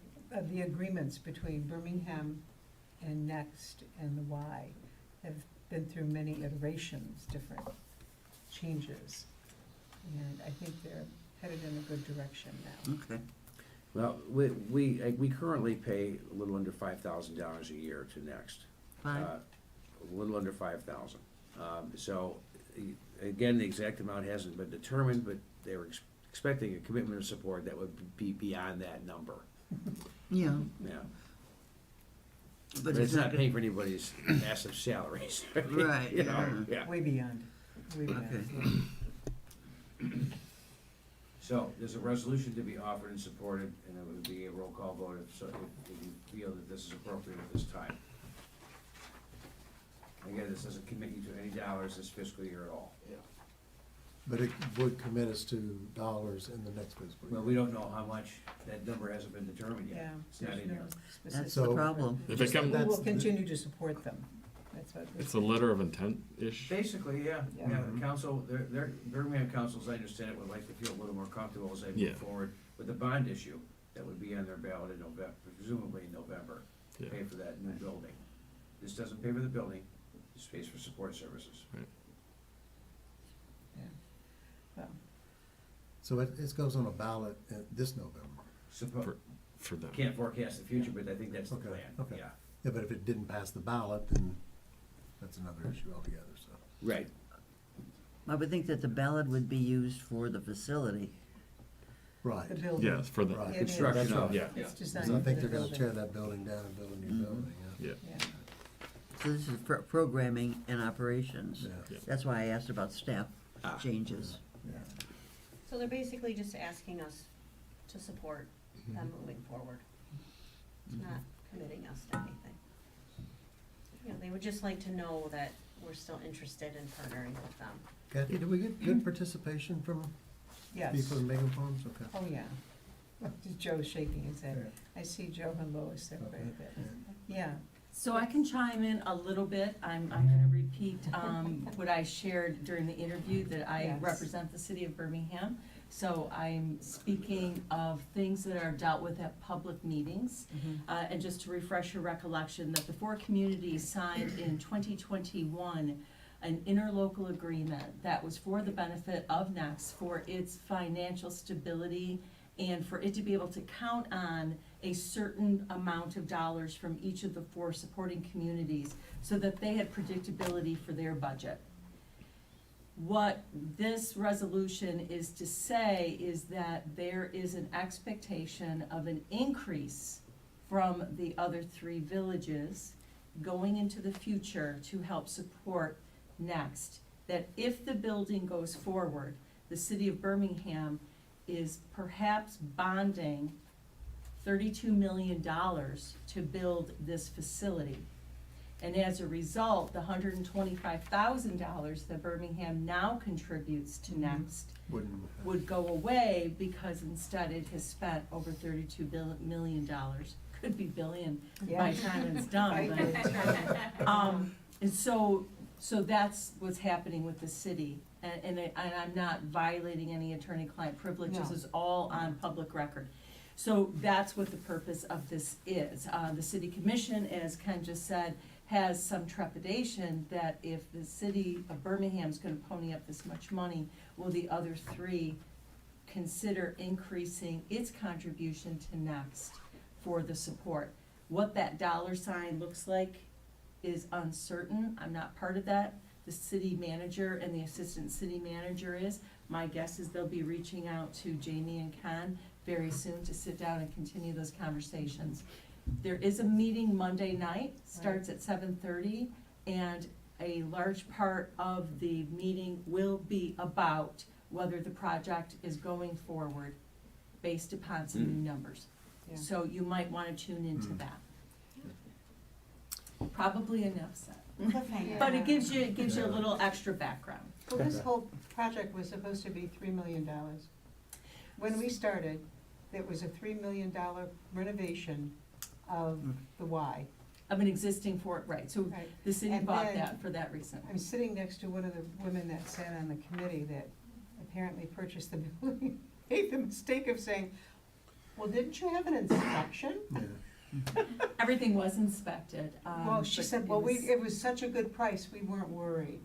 And I'm thinking, but now it's not buildable. So now it's a totally different, Well, the renovations, so it was, we paid $2 million for it, and NEXT contributed $500,000 towards it. It was going to be remodeled, and then when they dug in to see how much it would cost, the remodel did not make sense as opposed to the new What's the Y building. contributing? Operating costs every year. How much? That will be between 450,000 up. Okay. Got it. I have a question.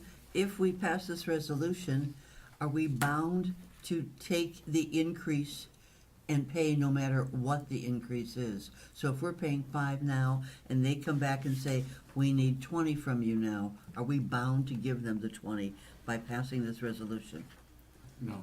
No. The resolution speaks to negotiation.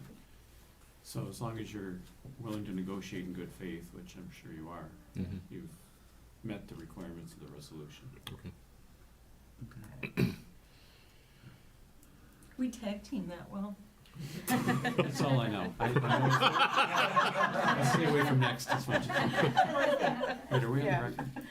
All right, I put forth the resolution. Is that, do you Yes. make the resolution to continue our support of that Yes. total amount to be determined in the future? Is there a second? Second. Any further discussion? And this is a roll call. Miller, Aye. Mishigian, Aye. McAlexander, Aye. Howard, Aye. Hageman, Aye. DeRoni, Aye. Blackburn. Aye. All right, passes unanimously. Thank you.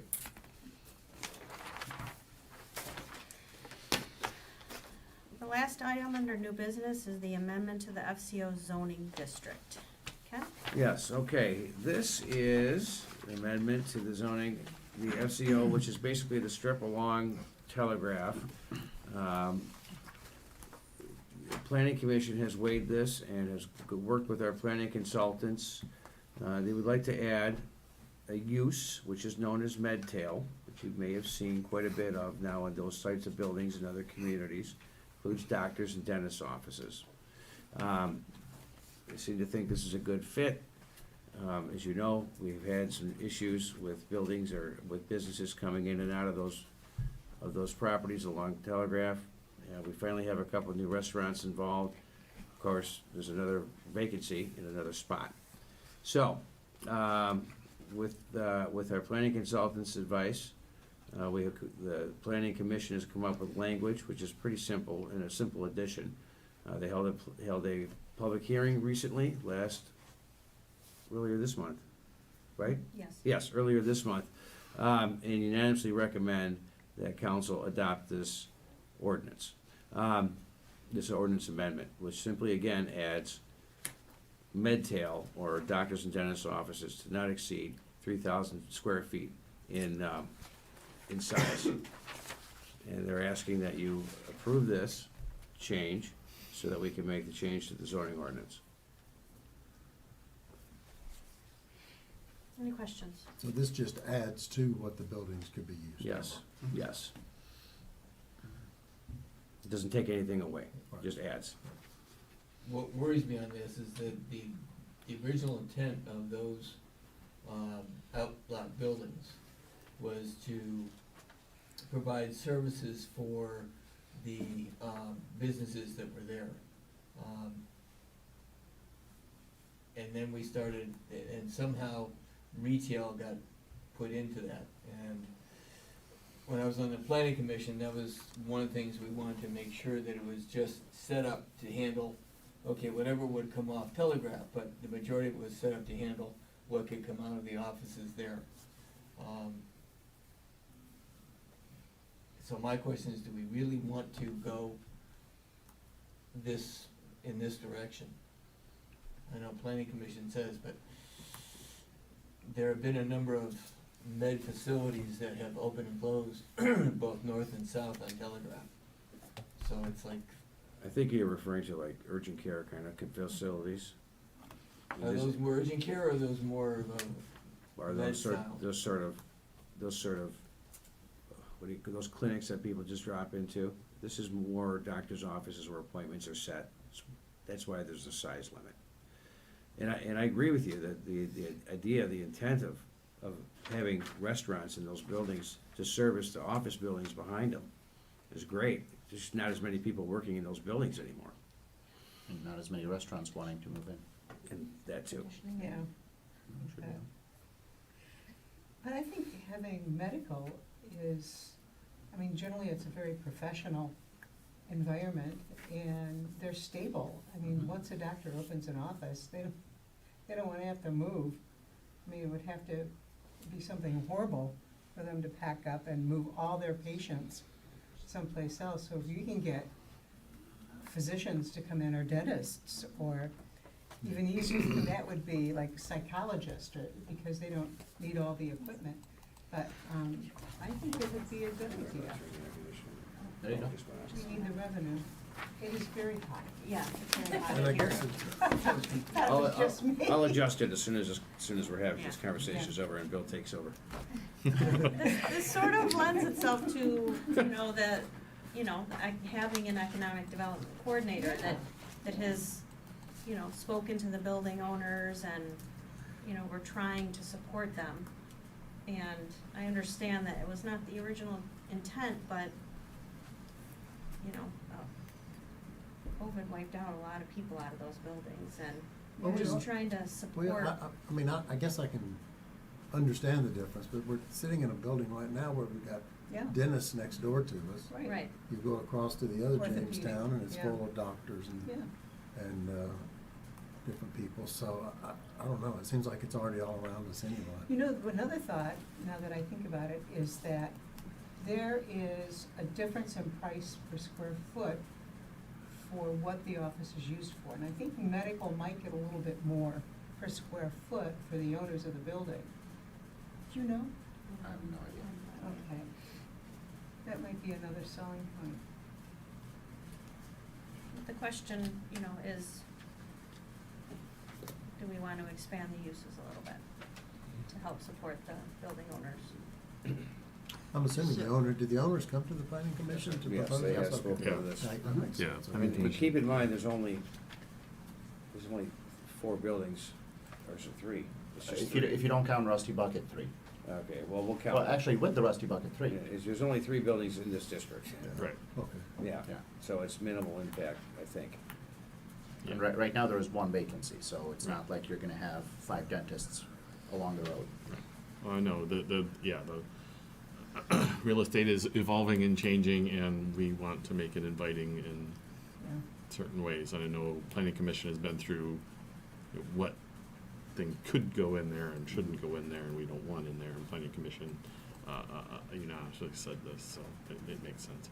I think you were on it when this first came up still. Yes. Yeah. I was gonna say, we've been talking about this for a long time. It's been around for a while. Yeah, it's been kicked around quite a bit. Yeah. Right. I just have a clarification here. Related uses defined and permitted in the zoning ordinance include medical offices, health and wellness facilities, and personal services. Does that include massage parlors? I think you're looking at the wrong spot. Oh, that's what okay. she's saying. Personal services, is that what you're talking about? Are you looking on I'm looking, the zoning ordinance 157-3.7 frontage commercial overlay list? no, I was looking at this, The Giffords the Giffords letter. So before that. Right, but that's not the addition. Yeah, the personal service is already in there, if they are. This is, it's, the language in red is the only change we're asking for. Okay. Correct. And it's several pages down from what Okay, we're I got you looking here. at. Okay. So personal services are already there, and that includes massage parlors? It would. No, well, we do have personal services. It's like a nutritionist you're- sets up an office to counsel young Yeah. girls with eating disorders. Okay. My girlfriend did that over in Jamestown, Georgetown. You're confusing 2 districts. We have a PS district, which stands for professional services. Right. And this is personal service uses, which is a listed use within Right. a district. No, I'm not saying the building, I'm talking about what is a personal service? And it would be a counseling Yeah. type of service too, I think. Personal services includes It's. So really, it's if you just read it, adding there is a medical. pretty wide range. Okay. Yeah. Medical or So dental. anything could Did be, you want to exclude something? well, that CBD building on 12 Mile and Telegraph. That's a whole I mean, different. You know, I mean, where do you cross the line? Oh, no, that's Totally way different. outside of this. Yeah. Totally different. Totally different. Okay. First of all, we have a clause that prohibits marijuana establishments in Bingham Farms. That's something that the council voted on in the past. I don't know if it's something that happens with regularity or if it's a one-time and you're good for. Yeah. But So- we definitely have we have a I thing on just the came books back from that- Florida, and their kava is a very popular thing that, you know, marijuana is not allowed, but this kava provides a high, and I went into one of these kava cafes Sure you did. with our daughter, and some of these people were like, oh, everything's fine here, everything's really, and so there's, I'm wondering if kava cafes. That's a- It's not legal in Michigan. It's not in Michigan. There's So one it in Ann says Arbor. medical or There's a- dental. There's Yes, one So in. it's- we're this only, is- we're only voting on medical or Right. dental. Yeah. Got it. Medical let's not get too far marijuana. away. Yeah, let's, No. let's try to focus. Would Yes, somebody focus. like to make a motion to amend the FCO zoning district is included in our packet to add medical or dental centers up to 3,000 square feet? I'll make a motion to add to our ordinance for the FCO district, the addition of the medical or dental centers up to 3,000 square feet. Okay. I'll second. Any discussion? All in favor? Aye. Any opposed? Opposed. Motion passes Mhm. with an opposition. Thank you. Thank you. Okay. Here we are, Bill. We are to the treasurer's report, starting with the SIB loan. Yes, good evening. 4 items tonight under the treasurer's report. 1 resolution, 2 motions, and 1 for FYI information on where we're at with HRC's not to exceed number. Regarding, in your packet, you will have a resolution and a copy of the SIB loan agreement. As you may recall, the SIB loan agreement was reviewed in its entirety by Dirk, and it's also, I passed it on to Michael, and he's reviewed it as well. Section 25 of the agreement requires, it's a recommend, or not a recommendation, it's a requirement, that in order to go forward to consummate and to execute the agreement, that council has to pass a resolution approving it. So that's why you will find, again, the entire agreement and the resolution that has also been reviewed by Michael, that's set forth in the package. Are there any questions?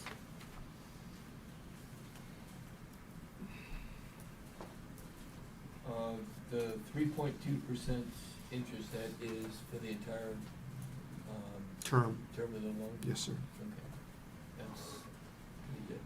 Yes, it is.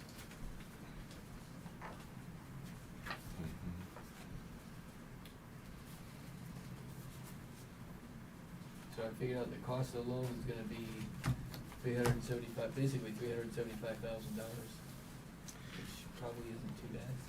Cost of the interest is $374,621.45. Unless we pay it off. I rounded it. Yeah, I know. I'm just a little bit, I always like decimals. Just a couple other comments. One, and it was by trustee McAlexander, making sure when we originally when they provided us with the draft copy of the agreement, there is no prepayment penalty for it. The amortization schedule that you see that's on page, they have it numbered as page 2. One of the questions that I had for the coordinator at SIB was, it shows the first payment amount due October 9th of 2025. And I said that obviously, we're not even, at the time, I didn't even think that the construction is gonna be done. And how can you have us make the first payment when you told me that the first payment is gonna be a year in arrears from the time that they dispersed the loan? So what she said is they had to put a stake in the ground to provide this. They will provide an update because they didn't know when the loan was gonna be dispersed. Time of loan disbursement, once I get everything back to her and we approve this, we sign the agreement, which Ken or Jamie will do. Actually Ken, because he's authorized as the signer for this agreement. It will go into effect, and they will update the payment schedule for us. And it is an annual payment. It is an annual payment, yep, annual in arrears, correct. Oh, my point was too, I asked her how long from the time that we approve to the time that they disperse. They disperse electronically, and she said it'd be anywhere from 2 to 3 weeks, depending on workload and how quickly they can get through with the underwriters, just making sure that they've got to have sign off on it as well for the disbursement. Are there any other questions?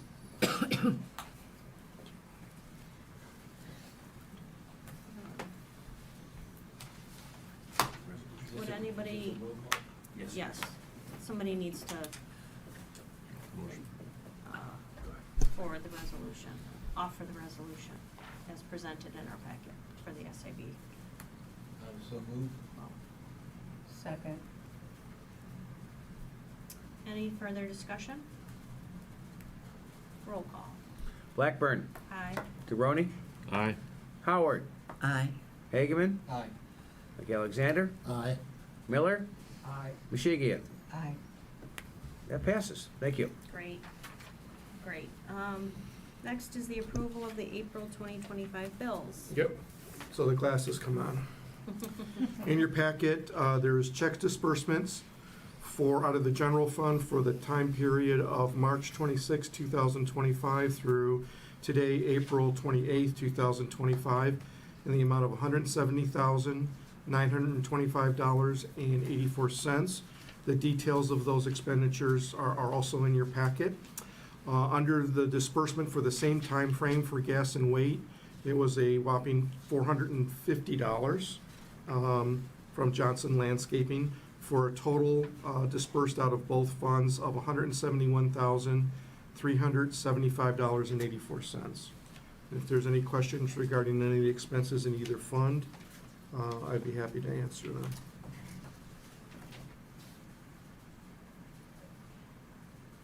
Are there any further questions on the bills? Are you gonna talk separately about the HRC document? Yes. Yep. Is there a motion to approve the bills for April 2025? I make a motion to approve the bills for April 2025. Second. Any discussion? Any further discussion? All in favor? Aye. Any opposed? Motion passes. Next is to accept the financial statements for March of 2025. Yep, which is also a motion in your packet as you receive every month. We have the profit and loss for the period ending 3/31/2025. Again, we are now through March, the ninth month of the fiscal year, or 75% of the budget year. And going through it, again, I look at it from a couple of various aspects. I look at it current compared to where we were last year. We're actually tracking a little bit better. I also look at it from at a department level, which this is not broken down. What you get is not broken down in a department level, but I look at a department level as well. Reason I do that is when we do budget amendments, it's if we have changes, as long as we are under on a department level, we're fine. If we're over, that's when we need to make the adjustments, which typically happen in June, in case anything pops up. Any questions that you have regarding any of the statements related to revenues and/or expenses under that profit and loss? Seeing none, I'm going to move over to the investments, which is also included in your packet. First the investments are for March 2025, broken out by both general fund and by road fund. We've had a couple that have changed under the general fund that we've re-upped, and you'll see that one like on the very bottom. The bond is now out through the very last one, Federal Farmer Bank Mortgage bonds through the U.S. government that we hold through MBS is now maturing out. We have it in until January 27th of 2026. But we can continue to keep updating. It's still performing well. You'll see what the total for that one is $4,295,345. Turning to the road fund, again, most of it is ones that are in fact have been in place for us. And again, the Huntington insured cash sweeps are still performing well at 4%. They continue to do that, even though there's I don't want to say turmoil, but there's a lot of activity within the markets. I would say turmoil is pretty good. Okay, we'll use your term turmoil. So, but everything is still performing well. I did mention last meeting that I was going to move, and I have, it just isn't reflected in March, monies out of Flagstar Bank into somewhere else, because that is a lower interest rate that is in fact producing for us. So I've moved that money into the general fund. I've actually used it to pay some of the day-to-day business, but I want to maintain the higher levels, again, maximize the interest, reduce the amount of fees. Any questions regarding the investments?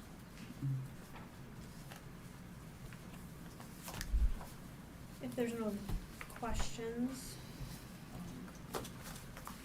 somebody want to make a motion to accept the financial statements for March of 2025? I move to accept the financial statements for March 2025. I'll second that. Any discussion? All in favor? Aye. Any opposed? Motion Terrific. passes. Last item on the treasurer's report, HRC Road Phase 1 project, not to exceed fee balance as of March of 2025. Had the opportunity to meet with Trustee Michigan.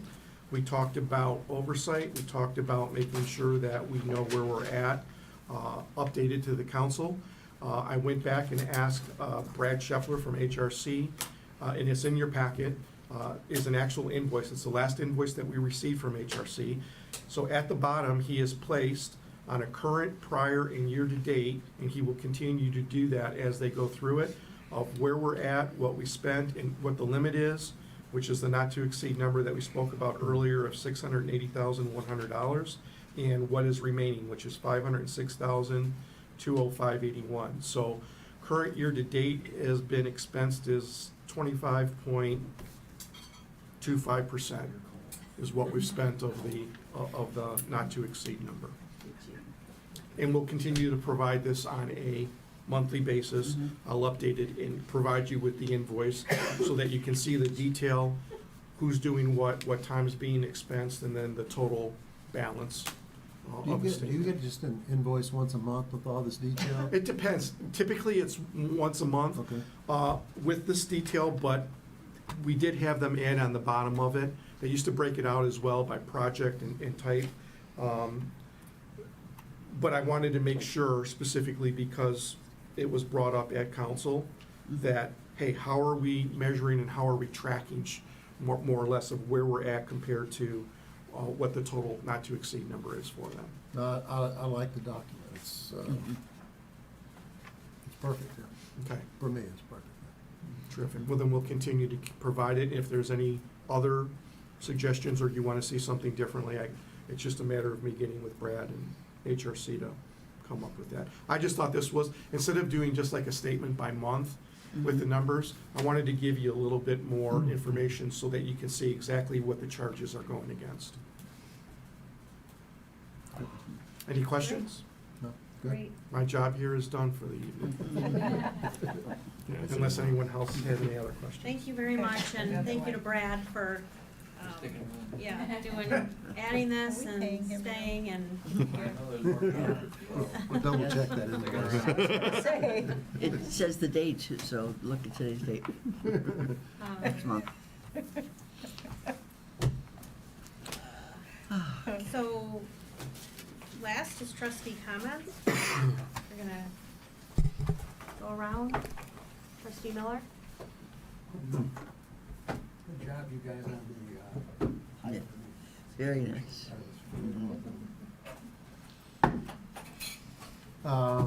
We covered a lot tonight, so it was good. It was it was great. It was great to see things moving forward. It's great to see some new faces, lawyers and Jamie. Yeah, I think we got some good momentum going right now, so good job. Thanks, everybody.